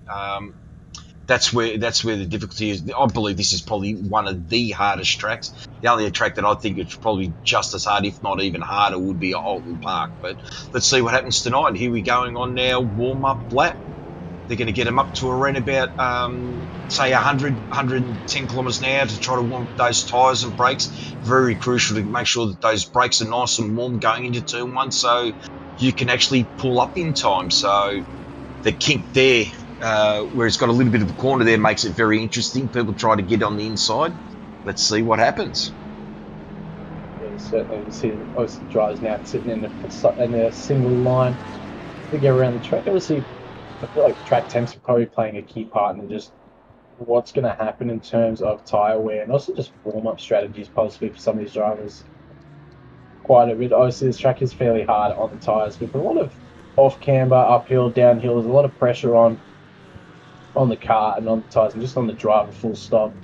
It's definitely a mental game, this track, I would say myself, just from watching it and driving a little bit. So I'm hoping we don't see any crazy, stupid moves into any of the corners tonight, but obviously we've got an hour ahead of us. We don't know what can happen, but we're just going to pray and wait and see. Absolutely, and it's very, very easy to make a mistake on this track as well. Just running just slightly off the strip, there are a couple of bumps there that can actually exit your car straight off the track. This is the infamous corkscrew here, which has got a massive gradient. To try to walk up it is actually not that easy. I've seen people rolling golf balls and tennis balls down to show you the undulations. So all the cars now are going to be double filing coming up to the grid. The start line is a fair way down. So do you want to take the start, or do you want me to take the start? I'll go for it. This one we've got a very, very stacked grid ahead of us. Obviously, Aiden Squires there in P1, Gia Carmen there, P2 alongside him. Obviously, Stan there in the Lambo, and Griffin's there. Both of them in very, very nice Lambos there in P2, P3 and 4. Obviously, Ron and Ella Pete Chalmers there in the row behind them, and Tim Gove and Alex Curie hunting behind them. So we'll see what happens now as they all line up beautifully as we come near the start line. We very much see it's green flag lights and everything is off the table now. All the cars are on and ready to go. Everyone keeping it very, very stable, a bit too wide, pretty much all across the field. Everyone getting their elbows out, trying to keep themselves together on track. It looks pretty clean through turn one. Very, very thankful for that. But it doesn't just end there. You can already see the two Lambos getting a bit close to each other. See one another there already in front of the Porsche. It's very, very much once you get that spot, you keep it. And one another's taking that spot already on Pete Chalmers. Everyone sort themselves, already seeing a couple of dives on the inside there as well. Everyone going defensive, trying to keep that position on track very early on. There's Pete Chalmers here now going to be working his way up and possibly defending against Tim Gover now. Alex Curie getting a little bit loose there over the curve as he's got a bit of pressure from Zach Warren behind him. Zach Warren going side by side up through the kink. Let's see what happens here now as they come into corkscrew. Zach Warren looks like he's got the lead on him. He's going to have the come out very, very cleanly through the corkscrew there. A little bit of contact between a few of the cars there. A couple of cars going off and just having to come off. Just take it nice and easy. Keep it clean. Thankfully, they've all done so. Alex Curie also now under pressure by Craig Gallagher. Bit of Porsche on Porsche action. Craig Gallagher having a little bit of a look there behind him. Curie keeping it together. Definitely wanting to get that position on Warren back, but we'll see what happens later now as everyone's kind of starting to settle in and just keep going for the rest of this hour. Very, very good start. Hardly any instances there, if none at all, actually. So a little bit less chaotic than last night. There was a safety car last night, so now it's up to these guys to just get into a bit of a groove now. Let's see if G. Combe can stay with Aiden. I do believe that Aiden potentially might just take off into the distance, but it's all going to come down to strategy now. But G. Combe looks pretty good there in the BMW. The car looks pretty stable. The Beamer tends to be a very neutral car, very easy to drive, generally pretty quick as well. So let's see how he goes staying with him. We'll see if there's any pressure, and then we'll see if the Lambo's behind. Look, I do know that the Lambos, because obviously I'm driving the Lambo, a little bit wide. That allows Stan to have a bit of a sniff, but track positions. Can he look at the inside there? No. It looks like he's settled it down again, and he's just got back his rhythm.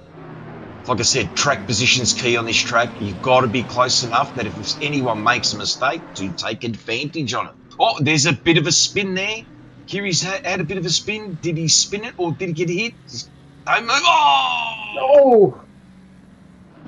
Oh, the car should have been able to see that car in there. Should have slowed down a bit more to get around him. We'll see what happened. Let's see what happened there, which caused that. If it was his own fault, like me last night, or he was actually hit. We'll see if the replay comes up on that one. So we're back. Here we go. Certainly. Oh, here we go. Here's a replay of Pete Chalmers and Alex Curie.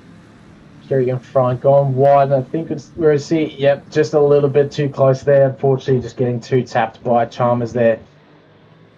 Thankfully, almost everyone weaving their way around him. It's very, very unfortunate spot to park him on the track. And that Lambo, ooh! Fortunately, probably thought he had the room to cut through, but didn't. And unfortunately, has collected Curie there in the process. But now let's keep an eye on Tim Garvey as he has a look on Pete Chalmers on the outside of the corkscrew. It's gone a wide line, took a bit of curve there on the inside. It's going to cost him now as he comes down it. You can already see that gap build up pretty well already. So good run from Chalmers there. Seems pretty unscathed from just before. Doesn't look like he's had too much to worry about after that little tap. Tim Garvey definitely going to be hot in the heels there, try and get on that track position there. I believe Chalmers might do it just a little bit easier because that Porsche's got a very, very good front end. And around here, you definitely need to have a good front end because some of the corners are a little bit tricky. And if you've got a car that's settled in the front, it's very, very good, especially coming into the hairpin here, which is called Andretti Corner. And there's a couple of others that's going to come up, which I'm going to test your knowledge very shortly and see how we go. At the moment, we're still on Gallagher, having a look. He's doing a good job keeping the car on the track. The Porsche seems to be not a bad car around here because it's obviously got a fair few of them in the top 10. Yes, certainly. And obviously, the Lambos definitely seem to be a force to compete with. Obviously, Stan and Griffin there in the P3 and 4 in the Lambos. Obviously, very competent drivers and probably could almost drive anything, and they've just cemented themselves P3 and 4. Obviously, Stan's definitely going to want that spot against Giacomo. And he had a look earlier, but now that gap's just increased a little bit. You can see now Kyle Johnson under pressure from Jack Miller in that Lexus. So definitely, I feel like that straight there between the corkscrew and the kink is definitely going to be a key spot for Jack Miller to try and get position there if he can get enough overlap going into the corkscrew. But he's going to have to work hard to get there. Yeah, it all sets up from the kink. Depending on the run you get on the kink, if you can get a good run, the guy in front of you has a bit of a wobble, that's the chance you need to take, but you've got to be close enough. That's the issue. But being very close to the car in front of you, going into the kink, you do get a bit of aero wash there in the cam into you. Here's Tim Go behind Chalmers, trying to put a bit more pressure on him again. Let's see if he can get through these corners and without any sideways sliding just to get that drive, because we know the Muzzy's pretty quick, but like I said, that Porsche is a very, very good car around here. So, a little bit on the dirt there for Go. That's going to just hurt him a little bit, but he's trying to maintain it. Ooh, he does definitely close up. Now he's going to come up to that kink under the bridge and turn left in the kink, and we're going up to Rail Straight. This is what's called Rail Straight. Do you know who? Ooh, here we go. Here's the replay. What's going on here on a Lambo? Oh, there it is. I've done that many a times. That Lambo. Certainly, they're going wide. Very, very, very punishing there, fortunately for him. But he's just going to have to pack it up and keep going as long as he can. Still 3 minutes left in this race for him, so hopefully it doesn't discern him too hard. Very much like Tim Grove here behind Pete Chalmers. He's definitely very eager for that spot. We know Tim Grove to be a very, very eager driver to get up in the pace, but he's fortunately going to have to wait his time quite a bit around this track and try and get that gap. Maybe force Chalmers into a mistake, but just going to have to keep pushing that Mustang as hard as possible. But we'll see some penalties rolling out. So Craig Gallagher there copping a penalty for what we saw before with Alex Fury.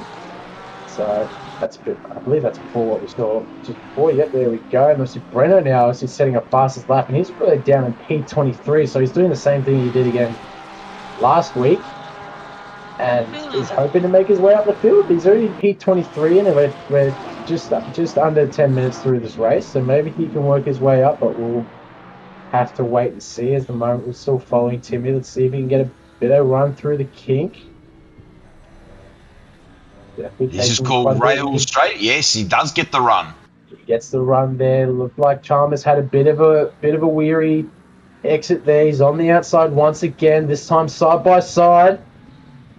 Both keep it together, thankfully. They're still side by side now.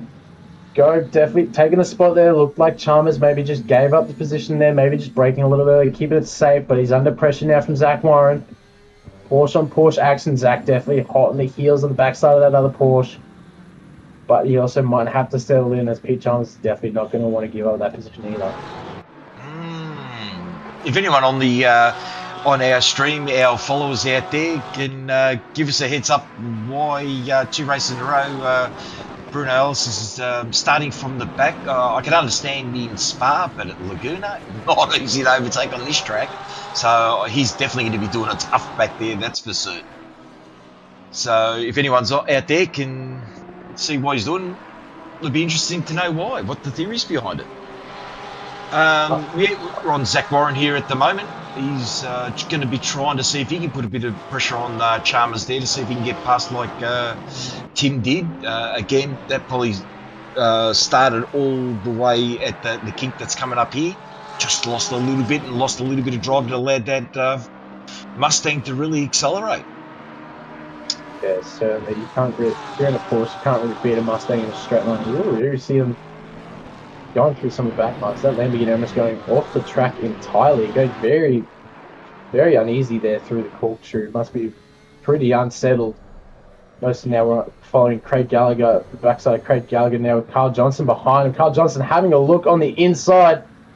Gallagher going very, very wide, but Johnson's also gone wide on the exit. It's opened the door for Jack Miller to come through on Gallagher there. Gallagher losing 2 positions. Jack getting very, very close to Johnson there, but obviously Gallagher's still fighting back against Miller. Let's see what happens here. That Lexus straight line speed is definitely coming into play here. Definitely going to be well and truly in front now as you're coming through the Andretti hairpin, but dive from Gallagher has kept the position for him. He's managed to keep it together, get those elbows out, but obviously Jack Miller's still going to be heavy on the attack. But Fortune doesn't just quite have the drive to keep it going. No, well, there you go. That's a clear indication. Oh, it's just got a bit wide, always sliding there. No, a bit of a tap. Oh, that slowed down, unfortunately.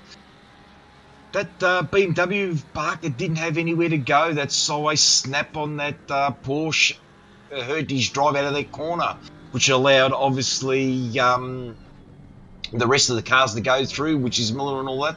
Oh, he's had another moment there as well. Oh, he's suffering a little bit. Are those tyres getting a little bit hot? He's struggling. And then we've got, behind them, we've got a few cars now who are starting to put a lot of pressure on Miller now. Yes, now we're on board with Bank. We got Turb behind. Turb had an opportunity possibly there to get past Gallagher as well. After, unfortunately, Barker just hitting the rear end of him a little bit. That's probably going to cost Barker a bit with the damage to the front end area, but he's kept it together pretty well. Unfortunately, Craig Gallagher looks like he might just, be finding his tyre temps low, because he's getting very, very uneasy through that back section there between Kink and Corkscrew.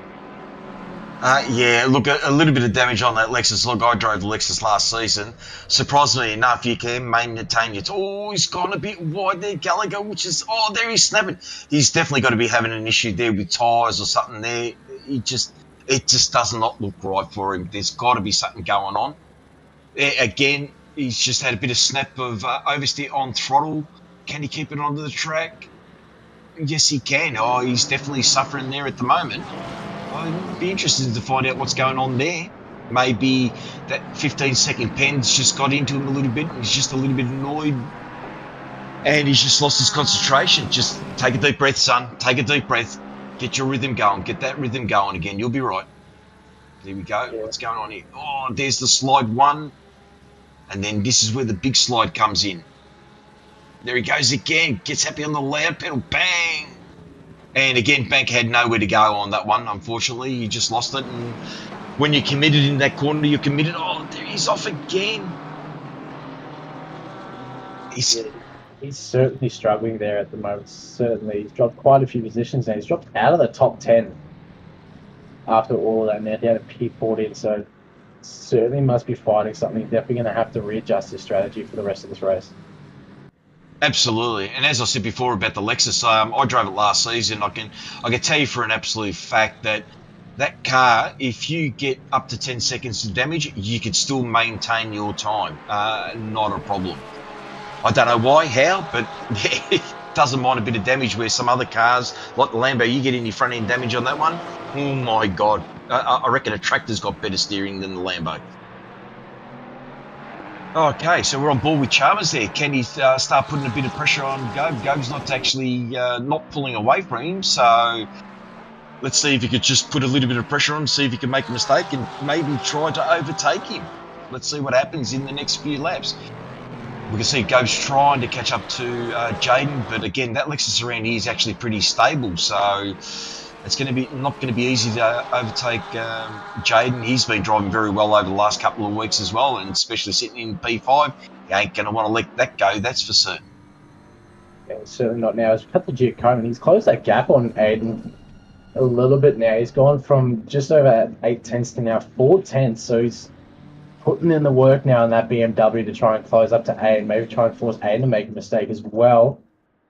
But Aiden's been pretty happy in his clean air. He's kept it nice and clean, and he's been known to be pretty consistent as well, especially in clean air.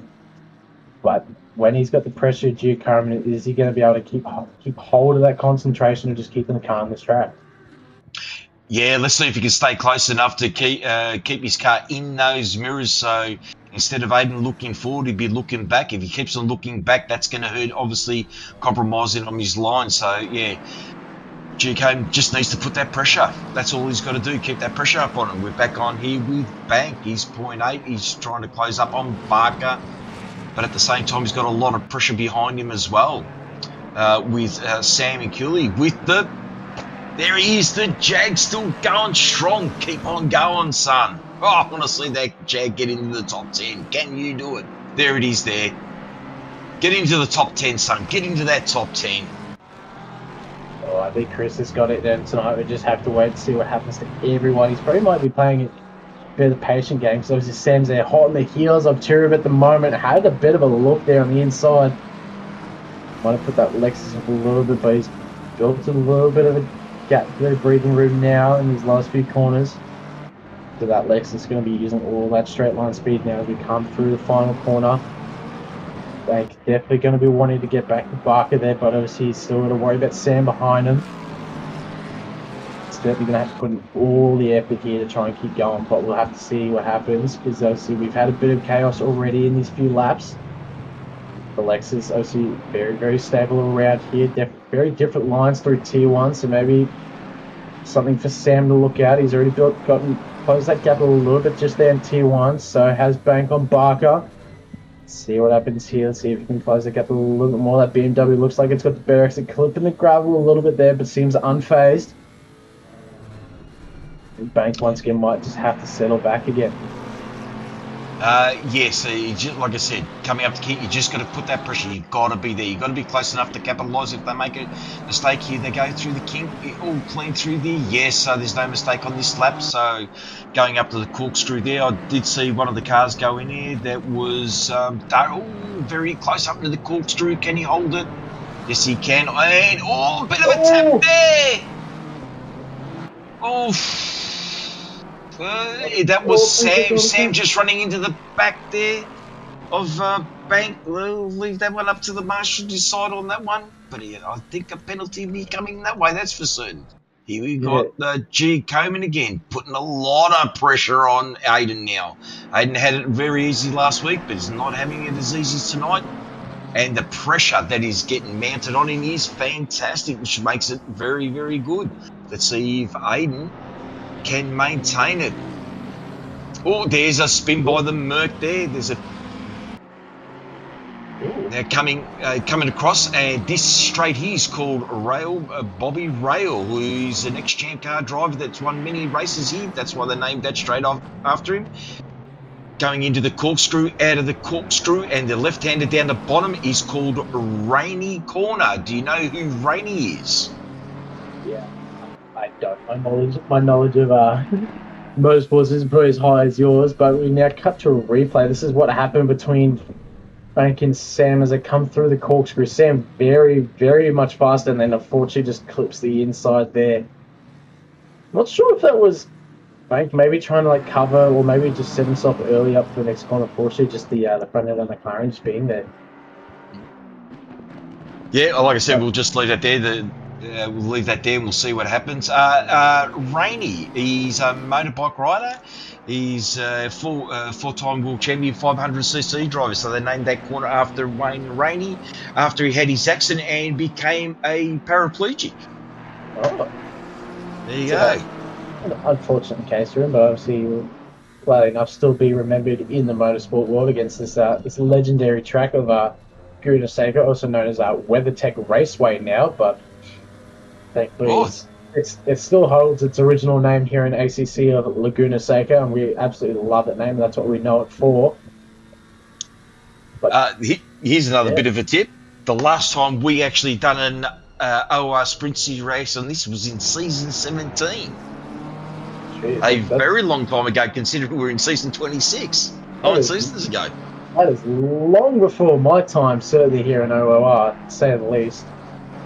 So, it actually surprises me that's how long it has been, considering this is such a great track to drive. I don't know about you, but I love just driving this track. Yeah, it is a very, very nice track and a bit of a flow. And so now we're on here with Chalmers and Warren. Let's see what happens here. Can he maintain that pressure? Yes, he can. He's just got to stay close. Again, it all comes down to making a mistake. If you make a mistake and you're close enough to capitalise, you will overtake. We're coming up with 40 minutes to go. It's going to be interesting to see the pit stop strategies now. If people have decided to go short then long, or 50-50, 60-40, we're going to find out in the next 10 or so minutes with the first pit strategies coming in, and if people are going to take tyres. I can see Bruno is actually gained a few spots now. He's actually in 14th spot. He's trying to knock on the door. He's not too far behind the top 10 as well. There he is there. He's directly behind Sam, so obviously the more pressure he puts on, and then, he's got to try to get past that Jag. Come on, Jag. My money's on you to get there. Keep on going there. Have a look at that. That looks like a smiley face on his car on the front of that. How good does that Jag look? That Jag's just happy to be here, but unfortunately being hounded by the McLaren and the BMW at the moment. But unfortunately enough for Sam there, he's copped a 15-second penalty for his ordeal there. And I said, the Jag going a bit wide there. So I think Keeley and Brenner are going to have a bit of a breathing room around Sam, and maybe just a bit of caution around him as well.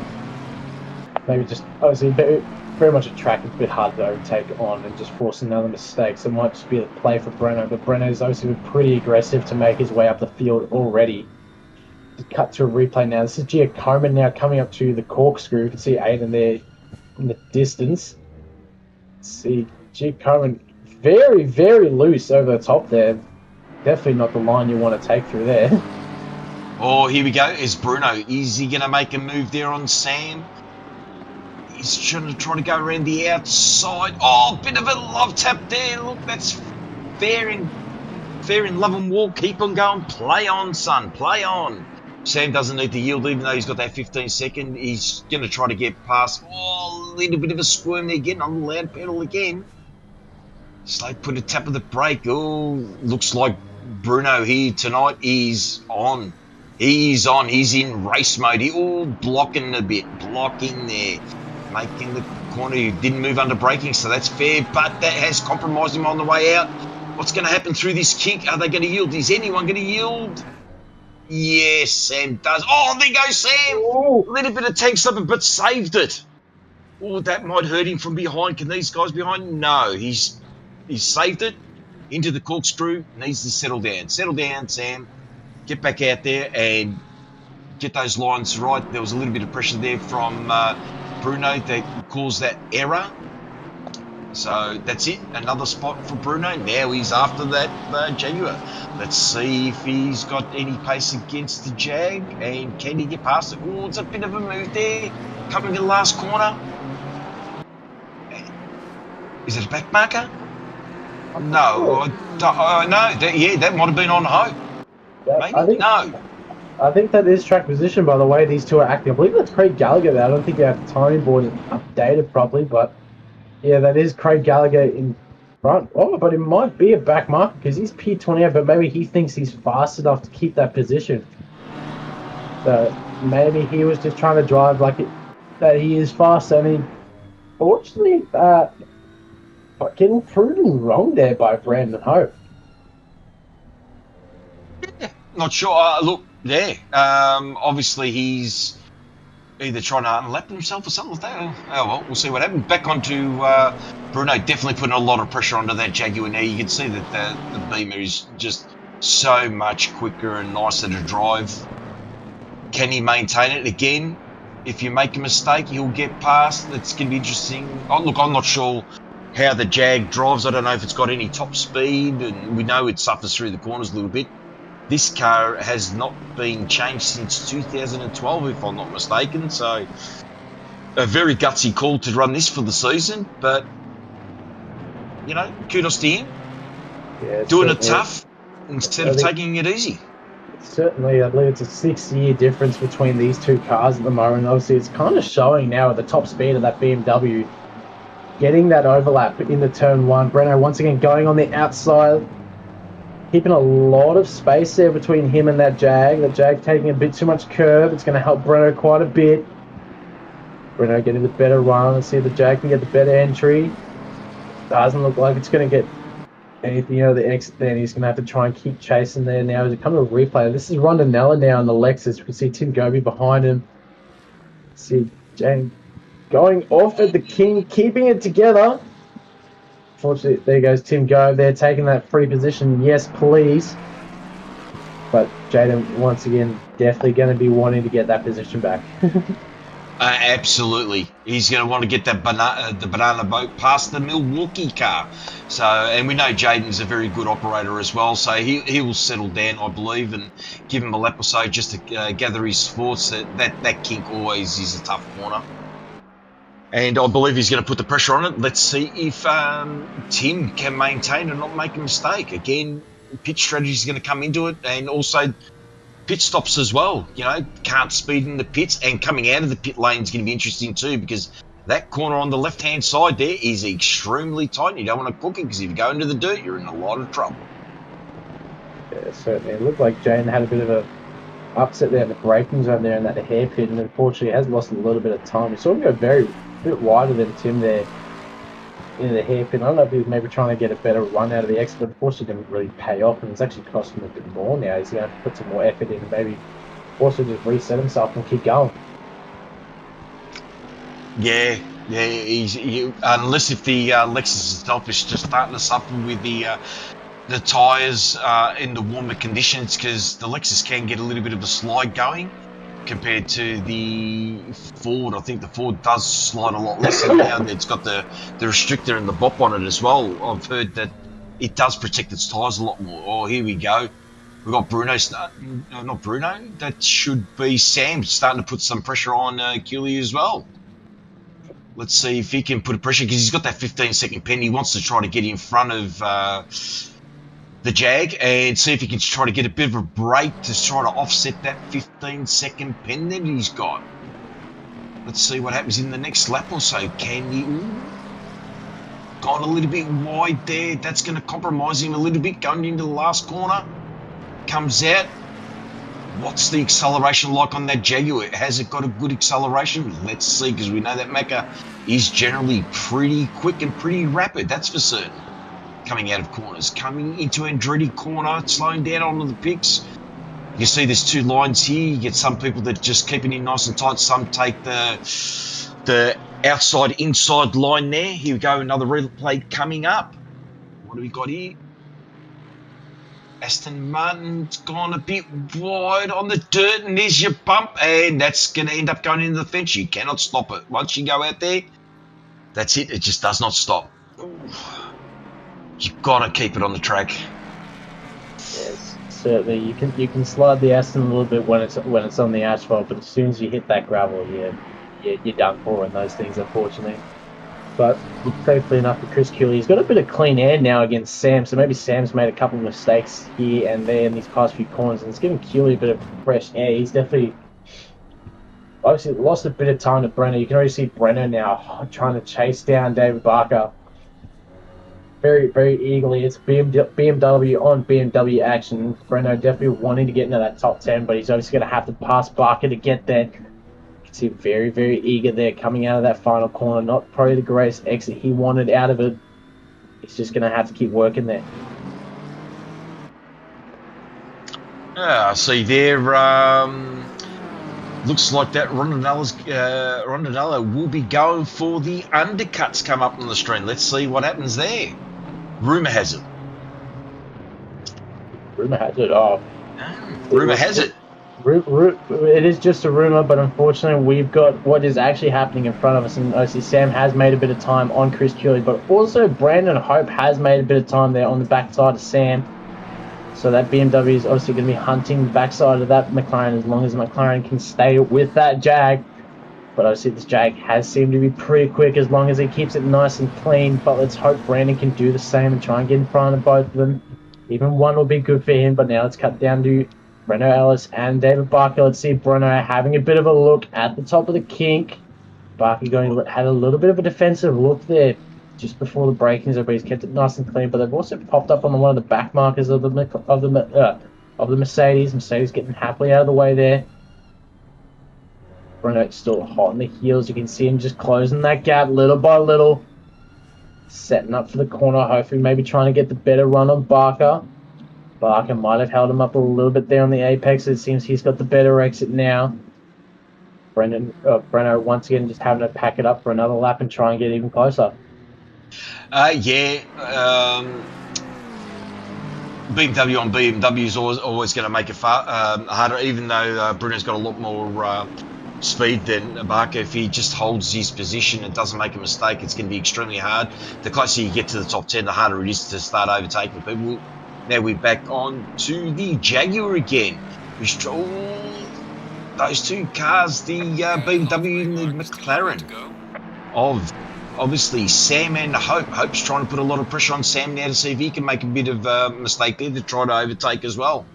Oh, here we go. Bruno's looking. Can he get in there? Is he up far enough? I believe so. Yes, he is. And he's doing a great move through that kink. A little bit of courtesy from Barker too went a long way as well. So great move. Now Bruno is after Miller in the Lexus, which is just up the road there by about 5.5 seconds. Back onto the Jag. Oh, the Jag, we've got a bit of a bounce coming out of the corkscrew. Hurt him a little bit. Will this allow Sam to tighten up on him? Yes, it has. Can we get through the last two corners there? Oh, a little bit of bounce. You can just see that Jaguar just bouncing over the curbs and over any bump there. Oh, that car's got to be a handful to drive, seriously. Gets a good exit out of there. Good drive out of the corner. Nice. Yeah, certainly. It also looked like Sam compromised himself a bit there, because you could see he was hot on the heels of that Jag and he went a bit tighter on the inside. They might have compromised him a bit there for what could have been a good run into the final corner. See them both taking very different lines through the Andretti hairpin here, but it seems like that Jag might have definitely gotten the better line there for sure. Unfortunately, Sam probably not having the results he wanted out of that corner. He probably wanted to close that gap a lot more before the kink. It doesn't look like he's going to be able to do. He's going to have to keep working extra hard now. He's still got that 20-second penalty, which he hopefully might be able to clear in his pit stop. We'll see. But we are just under the half an hour mark in this race. Since these guys have gone long, we've already seen some of the mid-high up fielders go to the pits. We've already got Johnson and we've got Warren in the pits already. I believe that's Jack Miller as well in the pits. Oh, sorry, not Jack Miller. That's Banks in the pits. So everyone's gone to their pits. They've done their pit stops. They've set up themselves up. Maybe some fresh tyres as well. And it's certainly going to set up the playing field for the second half of this race. Obviously, the top leader still probably taking that long strategy, considering Giacomo's still just under a second behind 80 Spider. So he has looked, but it's unfortunately backed off a bit now. As we see Sam now going to the pits. Maybe he's trying to undercut purely, but we'll have to wait and see for what happens after. Gabe's in the pits as well, so yeah, some of them have played the 50-50 card. Let's see what happens.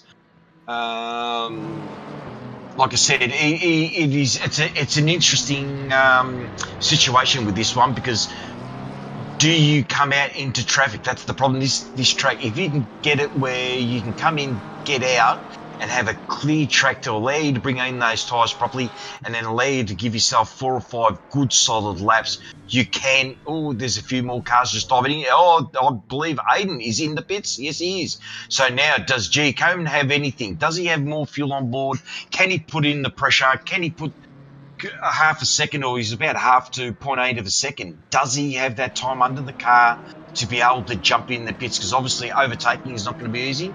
And is Aiden going to take tyres or not? Time will tell. Let's see what happens. Yeah, certainly. We also see, obviously, Squires in the pits. Griffin's in the pits now as well on that Lamborghini. So maybe also just trying to undercut the other drivers. Obviously, Stan's still out there at the moment, I believe. So we've still got a bit of a battle here. We cut to a replay. It's one of the Lamborghinis that was a bit further back in the field. Might have been a little bit of tussle here. Oh, just getting way close in the pit entry. Oh, that's Aiden. Oh, no, Aiden. That might hurt. The speed limit on that one is very early on, where those tyre barriers is where you got to slow down. Ooh. We'll leave that. Let's leave that alone and see what happens afterwards. Now it's up to, again, Giacomo and Stan. Can they put the pressure on? This is what I'm talking about, this tight exit trying to come out of the pits, very tight. Oh, here he comes. He's only done the extra lap, Giacomo. Let's see what happens. Could that entry coming into the pit hurt him? Because that would have slowed him down a fair bit. He potentially could have lost a second just there. If he doesn't take any tyres, this is going to be tight. This is going to be very tight. Let's see what happens. Let's keep an eye on Aiden and see if he can get back in front, or does he lose that position? Going to be very close. We're coming up to the kink, going up to Bobby Rail straight. Up the top here is the corkscrew. He's going to try to tip it in quick as he can, in and out of the corkscrew. He turns it in, hit the picks good, gets it into there, goes down into Rainy Corner. Turns around Rainy Corner with 2 corners to go. There goes Giacomo. He's heading down pit lane now. Second to last corner. Certainly going to be 2 cars coming. Traffic there. Oh, this is going to be close. But I reckon, this is going to be interesting. Going into turn 1, here he goes. Now he's onto the accelerator. But obviously, Aiden's got the acceleration. This is going to be interesting going into Andretti Corner. Can he hold it? It's going to slow down. It's going to compromise him a little bit. Can he come out? Look at that. Yes, it has. That incident coming into the pits has cost Aiden. Now it's up to Aiden to try to put pressure on Giacomo. Has he got the car underneath him to put pressure on him now? Yeah, certainly. But obviously, Squires has got his tyres nicely up to 10 now already, having done an entire lap already. Maybe this might just give him that little bit of edge on Giacomo. Giacomo might be on fresh tyres, we don't know, but he's obviously fueled up for the next 25 minutes. See what happens. Obviously, Aiden's definitely keen to put a bit of pressure on. We'll see what happens now as they come through the kink. Stands into the pits as well. Let's see what happens here. Yeah, stands in the pits now. We'll see how he goes. See Aiden and Giacomo come through the corkscrew. The Mustang as well behind him. I believe that's blue flag, possibly. Not quite too sure who that is in the Mustang. I believe that might be Aaron Campbell in the Mustang there, so he might be a few laps down. So, see what happens here. Aiden already closing that gap on Giacomo already just in this first lap. Going to be very, very eager for that top spot on the grid. Yeah, there you go. We're still waiting for Stan to come out of the pits. Let's see if Griffin can actually jump stand because I don't think he's too far behind. Now, Giacomo needs to put the pressure on. He needs to put the hammer down and see if he can break the spirit of Aiden. That, like I said, that little incident coming into the pits hurt him. That cost him that position, unfortunately. Back on it. It's cost Aiden a bit more. It's cost him 5 seconds now on track as well. He's been slapped with a 5-second penalty, so maybe Giacomo's got a bit more fresh air to breathe now. But obviously, Ronnie is still out on track and still yet to serve his pit stop, so keep an eye out on him. We've seen our Griffins as well, sitting in P17, one of the other Lamborghinis. Definitely not also, probably didn't get the pit he wanted. He probably had a bit of damage to deal with because he's just kind of tumbled down the pits, down the standings quite a bit. Certainly keep an eye on between Giacomo and Squires, so... Yeah, 17th spot.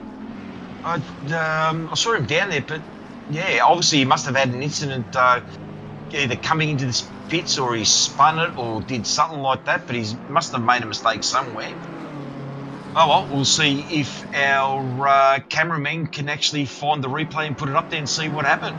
Now we're back on Giacomo. Now, if Aiden can get in front of Giacomo and he can break that 5-second gap, that will allow him to obviously maintain that first spot because obviously Jaden's got to come into the pits and they had definitely a lot of time up his sleeve, but this potentially, oh, here we go. We've got a replay now of Griffin. What's going on here? Let's have a look. He comes into the pits. Slows it down. Oh, okay, no. All right. That looked pretty good to me. Let's see what happens again. Comes into the pits. Under the brakes. Slows it down. Oh, okay. No idea. Yeah, I've got no idea. Anyway, back on with Giacomo and Aiden. Yeah, certainly Giacomo definitely going to be having probably a bit of breath of fresh air with that 5-second penalty on Squires. Obviously, Squires probably definitely going to be eager to get that track position and hopefully try and push in front, but obviously Giacomo doesn't quite have it. Oh! Ooh, race control, double pit stop. So one's not enough, he wants to go for a double. What do you need? Ah, Jesus. Well done, you nub. I know him pretty well, so I'm happy to call him a nub. Might have forgot to put fuel in his car, or who knows what happened there. As we can really see Giacomo and Squires weeding through some of the back markers there. Rondinelli is still yet to pit. So he's definitely playing the long game here in terms of strategy. Absolutely, and again, if he's got a clear track in front of him, he can maintain good pace. He could jump a few places. Here we are. We've got Bruno. He's in 8th spot at the moment, and he's only half a second behind Johnson. So, can he put a bit of pressure on Johnson and get the 7th? This is a very, very good drive from him, starting all the way down the back of the pack there. The pit stop that the fuel strategy had. Oh, there's a bit of pressure going on here. Here we go. Aiden's definitely got the bit between the teeth. Now he goes, mate, I'm going to put a lot of pressure on you, son. You better not make a mistake. I'll be there to compromise. There's that Merc. Hopefully he doesn't get in the way. Allows them to get a good run out. Oh, he's got a good run. Can he maintain it on the outside? Let's see what happens. That beam is pretty good on acceleration as well. Oh, the pressure. Here he goes. He's got a bit of a run. I can see he's got a bit of a run going into Andretti corner. Is he going to take the wide line or the inside line? You can see Giacomo's protecting the inside line. Aiden around the outside. Can he hold it? It's a long way to go around out there, but he hasn't got enough overlap to get himself going into turn 2. So here we go again. He's definitely got the bit between the teeth. He knows he's got to get in front of him, and he knows he needs to get that 5-second gap to be able to maintain first spot. Let's see what happens going down here. Certainly, maybe Aiden's just trying to wear Giacomo down quite a bit. Maybe just trying to push him to that absolute edge. We already just saw it before, but he's just going to have to keep on pushing and pushing and pushing until he breaks. Absolutely, and Aiden's definitely after last week's victory, and he's had a couple of victories last season as well. Likes the taste of victory. Here we go. Oh, Bruno goes on the inside. pretty good move there, and that should be on Johnson, I think. Yeah, great move there on the inside there, Johnson. I believe it. Yeah, I believe that is got Carl Johnson there. So let's move Breno up to P7 already, and you can see on the timing boards he's trying to chase down Pete Chalmers for that P6. So he's putting a really good effort here to get into the top 10 already as we come into just under the 18-minute mark left in this race. I think there's a possibility of him going into P5, possibly. Yeah, I think he's got enough pace. He's got enough pace there, and he's still got enough time. Yeah, look, he potentially could. If he can get to P5, any mistakes there, he's going to be getting close to the fourth. Let's see what happens here. There was a little bit of a dip of the tide for Giacomo. He's got a couple of back markers. Hopefully these guys who are fighting for position don't get in their way, because obviously that's going to hinder. It's always the car from behind always gets a better run, because the guy who actually catches up to the car first, they're pulling over for him. He looks like he's trying to Aiden. Let's see what happens going into the corkscrew. Nothing there. Blue flags. There's the compromise. There's a compromise. Giacomo gets trapped, but then Aiden scores. Contact! And it straightened him up too. He's lucky that time. A bit of pinball action has kept him straight. As we now cut to the replay, I think Giacomo got boxed in there. Unfortunately, the wrong line. Aiden tries to go outside, and unfortunately Sam cops the curb and just pings into Aiden there, but unfortunately gets put back straight by Brendan Hope, unfortunately sending him spinning. Look, that's definitely not Aiden's fault, so play on, in my opinion, on that one, and it does straight in. Here we've got Bruno on Chalmers. A bit of a curb there. Mate, that Beamer tonight does look rapid. We would have been interested to see how he would have gone if he started up the front of the field there. I reckon he would have been putting a lot of pressure on Giacomo. On the inside, can he hold it? Yes, he can. He's given enough room there on Chalmers, and he's through. Well done. Good move. Now, he's off after Gobe. Can he catch Gobe? Let's see what happens. I think it's about 6 seconds, 7.8 seconds with 15 minutes to go. With the pace he's got a very, very good chance of catching the Ford driver. Certainly, but let's not worry about that. We can worry about Breno all day, but Jaden Rondanella still in the lead. Timing boards haven't updated yet. Jaden Rondanella's already on the next lap, and Giacomo just hasn't crossed the line yet, so we don't have a delta just yet. But it certainly is playing the possibility. I feel like Rondanella might have quite literally just filled up with a full tank and gone, let's see how far I can go. See how far I can push it on track, and might be able to pull a win out of this one. Yes, I mean, obviously there's no pit window, so if he wants to come in with 2 laps to go, he can certainly do that. Now, no matter what, it's going to be a 25-second pit stop as a minimum. He's not taking tyres, we know that. Here we go. This is the onboard with the 2 cars. Bounces off the curb there. He parts the seas there, and there goes Aiden, and there he got clipped and then straightened again. Lucky boy on that one. Very, very lucky. Unfortunately got boxed in, but was able to part the red seas of the BMW and the McLaren and see his way through, and Spicer's not getting the best run out of it. We can see that Merc, unfortunately, they're also going off in the background. But here's Carl Johnson and Zach Warren now battling between that. Carl Johnson getting a bit loose and going off track, and Zach Warren's going to happily take that position. Definitely not the outcome for Johnson there. He might have also just been feeling the pressure there from Warren, because it seemed like Warren was just slowly working him down over these past few laps, and it might have just paid off. Yes. You can see that he just hit that curb, unsettled that Porsche, and just allowed...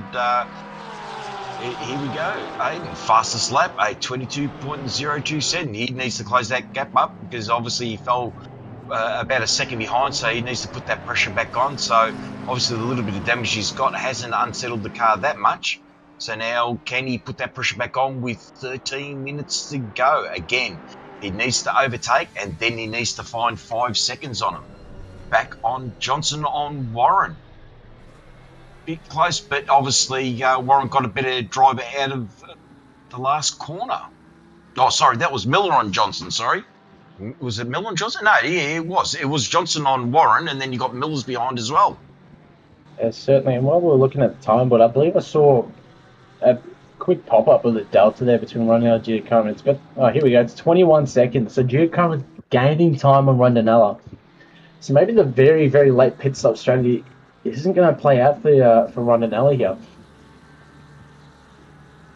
No, he was never going to be able to catch first and second. He was hoping to get in. He's hoping to stay in the top 5, maybe gain a spot there. It's depending on what his lap times are. If he's been able to maintain the lap time and not drop time to, say, Sam and Tim, because obviously Stan, here we go, fastest lap from Matey again at 22 flat. He's getting faster.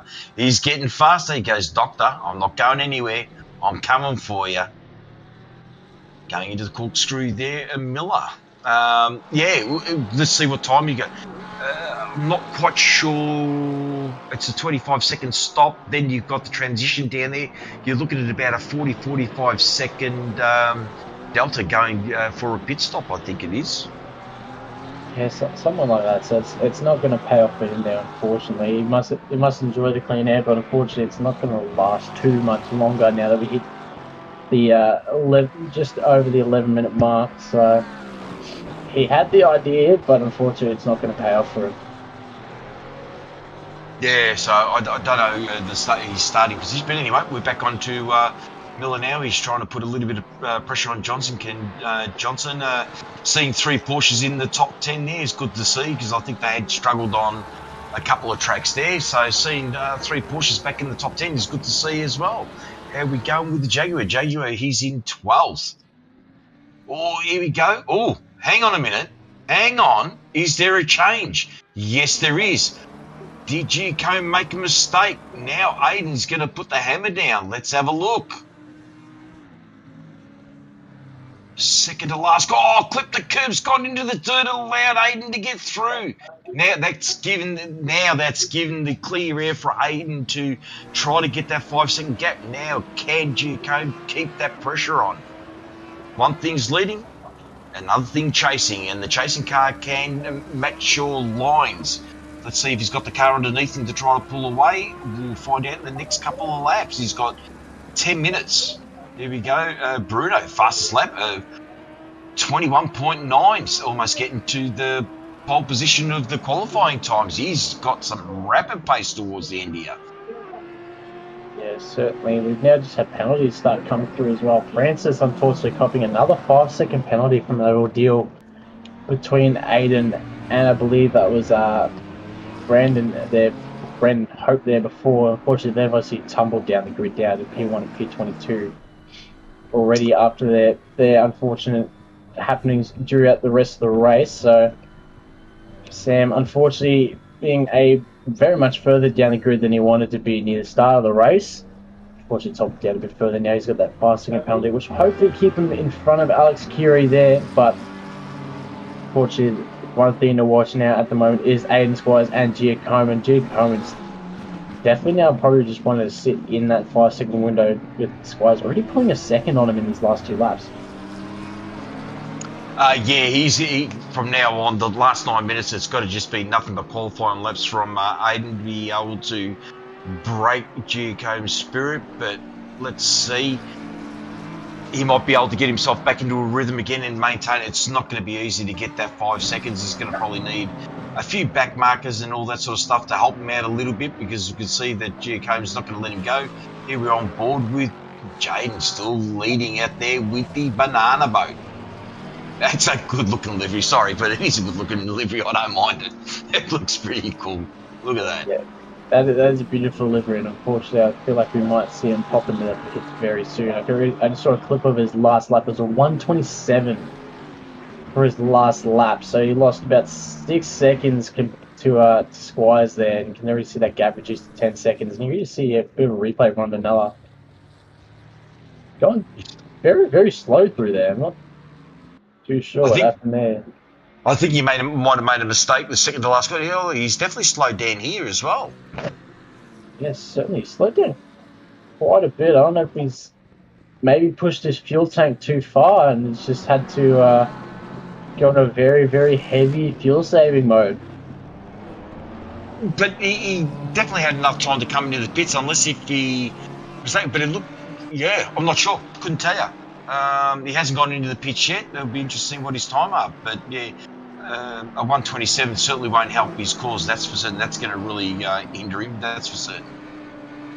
Now, considering G Coman there, especially as well, it's also sort of getting a bit loose there on one of the exits of the corner. So maybe he might be cracking under the pressure as well. Oh, of course, Scotch Rochford's getting a bit loose, and Rochford getting in front of Pete Viney there. So Rochford taking that position happily there any day of the week, and is obviously chasing down Bartoletti, but he's got Rondinello in front of him. So maybe he's trying to keep up with Rondinello. Who knows? But we see Rondinello still clearly going strong. Not too sure what's happening to Rondinello, because he's still got a pit and we're just under 7 minutes left. I'm not sure if he's even remembered that he needs to pit this race. Yeah, no. He definitely knows he's got a pit. Don't worry, there's going to be a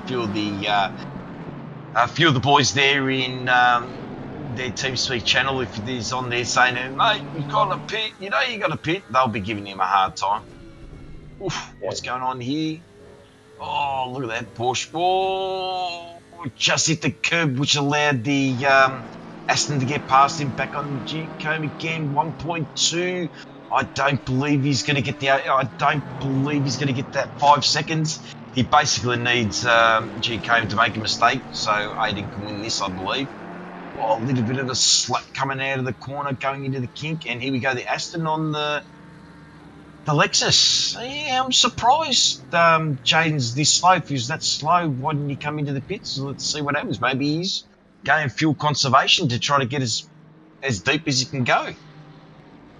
Yeah, but he's certainly pushed it way too far. See him getting a little bit loose there. I imagine Scott Rochford there probably getting a bit uneasy. See Rondinello going around for another lap.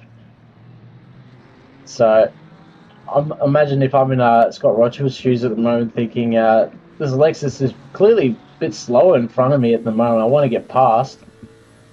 But obviously Rondinello being on the lead lap does not have to concede at all. Maybe Scott wants to try and get in front, possibly, and try and go that little bit faster. Maybe use Rondinello as a bit of a buffer between him and Zach Warren, but we'll have to wait and see. I've got a question for you. Do you like your bananas with cornflakes? Yeah? I've never heard that in my life, but people have bananas with their cornflakes? I don't know, but you got the cornflake with the banana on it. Yeah, people have maybe bananas with their cornflakes and milk. Yeah, maybe. I mean, it's a bit of a funny story in my family of my sister when we were younger. I believe she was about 5 or 6, she put tomato sauce on her cornflakes. So, shame to call her out on this, but certainly a weird one. But bananas on cornflakes, I might have to try that, to be honest. I know some people like to mix their stuff with Special K, but not so much cornflakes. But Special K cornflakes, same thing, just the one's got a little less sugar. Yeah, let's be honest. I mean, I've always enjoyed my cornflakes play, but I do love that livery on the Aston, and I dare say it's probably one of my favourites, to be honest. Nice. Oh, here we go. We've got a bit more of a gap now. Has the gap increased? It's gone to 1.5 with 3.5 or just under 4 minutes to go. Can he get it? He's got a couple of back markers. If he can get through them clean and hold up G-Cone, let's see what happens. Does he lose any more time in the next couple of laps? We're probably... Ooh, and this is the battle up the front too with cornflakes and bananas. Oh, he's hit the curb but hasn't unsettled the car, so keep on going. Yes, certainly, and you can see him there catching up, obviously, to Rondinello. So Rondinello's very much pushed his window of opportunity to pit and take the lead. Very, very much well and truly gone. Definitely think he's just going to have to pit last lap and just concede whatever position he's got. Okay, I'll put another scenario here. What if he doesn't pit? He cops a penalty. What's the penalty going to be? If it's a 30-second... Ooh. He almost had a clear view underneath the car then. That was a great bucket. Yes. That one. Well, we've heard of flashing lights. Yep. We've heard of Air Bentley and all those sorts, but I've never seen Air Lamborghini. No. No. What if Jaden doesn't pit and he cops maybe a mandatory, 30-second, 40-second penalty? Will that jump him up the order a fair bit? I'm not sure. I'm not sure what the penalty is. Part of me thinks it would just be a straight-up disqualification, but I'm not too sure. I'm not too sure if anyone can... if anyone in the stream out there can tell us what a penalty would be if he doesn't do a pit stop? Or is he going to do a pit stop on the last lap, which means he pits, and then once he crosses the line, he's finished? There's a couple scenarios there. Maybe, but Aiden Squires is also hot on the heels of him there, so I imagine the time he loses in the pit won't be enough to get there, but obviously Aiden has got that 5-second penalty, so we might as well call it a 6-second gap. So he might be lucky and maybe get a podium, because I can't quite see. Oh, there's a bit of chaos there. Did that hurt G-Cone? Did it slow him down at all? He's behind. We don't know. Well, we still see him behind Scott Washington. Oh, he's lost it! He's lost it! Oh, no! Oh, he's going to the wall! Oh, there goes his possibility of a race win right there. Yeah. And, Jaden doesn't need to pull over here for Aiden, that's for certain, because he's on the lead lap. Certainly not, but Aiden's definitely going to have an opportunity. But Alex better tyres, better fuel. Let's see what happens. I believe Giacomo might have gone just a bit too wide and hit the curb in the dirt, which kicked him exit stage left into the wall. That hurt. So now, I don't. Yeah, it's not going to hurt him. We'll just see with the lap time if Giacomo's still back on the track. Here we go. Nope. That's with the Lambo. Put your brakes on, son. Put your brakes on. Hold your brakes. Brakes. Oh, you gotta put your brakes on. You gotta hold those brakes. Oh, I know if Hobbsy's watching this, he's going to be screaming the exact same thing we did, and that was hold your damn brakes. As we see the rest of the replayers who have Rondinella and Aiden come through. See Lamborghini parked up on the left, and the Mercs lost it as well. But what happened to Giacomo in there? Unsettled the car there. Just got it. He's on the accelerator. Oh, just clipped it. Oh, that's ACC physics. That should not happen. That's the ACC physics, unfortunately. Oh, look at the damage on the car. You can almost put a chicken under that bonnet. Thinking of you, Damiano Turcolini. Yeah, certainly. But it doesn't look like Rondinella's going to cross the finish line before he pits or after he pits. So there you go. Coleman takes that P2. Jaden's in the pits, as I said on the last lap. Now, can he get the fuel in and get out and see what position he's going to hold? He's not getting the podium. We've seen Stan and Bruno cross the line now. It's Bruno P4 in that BMW. Great effort from him. Just leaving now. Does he? Where is he going to? He's going to stay 7th, and he crosses the line now. Yes, he does. He finished 8th. Whoa. Be interesting to see. Coming through the line now, there's still waiting for the Jaguar. There comes the Jaguar. There he is. There's the Jaguar, Chris Cooley. He's kept it together this race this time around. Here comes Barker, then Bank. There's Sam as well, I believe. There's Dario's come through. Oh, yeah, that's Dario. Double pit stop man. Griffin's just come through the line now. Oh. That's it. That was a very good race. I enjoyed that. That was a stunning race. Certainly an interesting race in terms of strategy. Obviously, Rondinella definitely unfortunate to play out his strategy as he wanted, but imagine he would have probably been very happy with the top 5. Unfortunately, getting tossed down to the P7 out Yeah, of he that. probably So lost a bit too much pace there, but hey, all fair in love and war. It's good. certainly all in fair. Obviously, see where we go in terms of once Benny pulls up our race timetables. We'll see very, very shortly who came out on top. Obviously, Aiden Squires came out on top for the overall. We saw Breno come up with P4. Timetable is broken. Lovely. Good old ACC once again showing us how old of a game it is. But what a race we had in front of us. We had change ups in strategies, everyone doing something different, and fortunately enough, Aiden Squires finishing first on track, but not going to be first overall.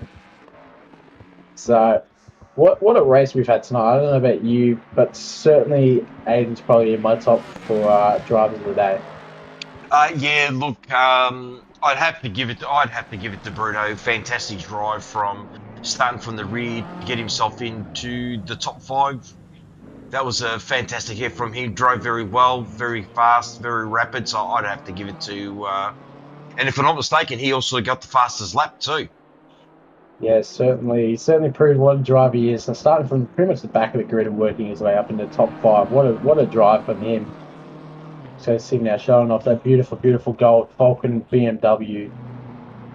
But as always, this has been season 26 of good old Split Red here at Laguna Seca. I can't remember where we are. I believe we're at Bassano next week. So if you're driving next week, get your practice in. It's a bit of a chaotic track, but otherwise, that's going to be it from us in the box tonight. I'm Nathan Daniel. I was joined by good old George Sacanius tonight, and this is Racing here at OOR, happily sponsored by Thermaltake. And from us here in the box, good night. Good night.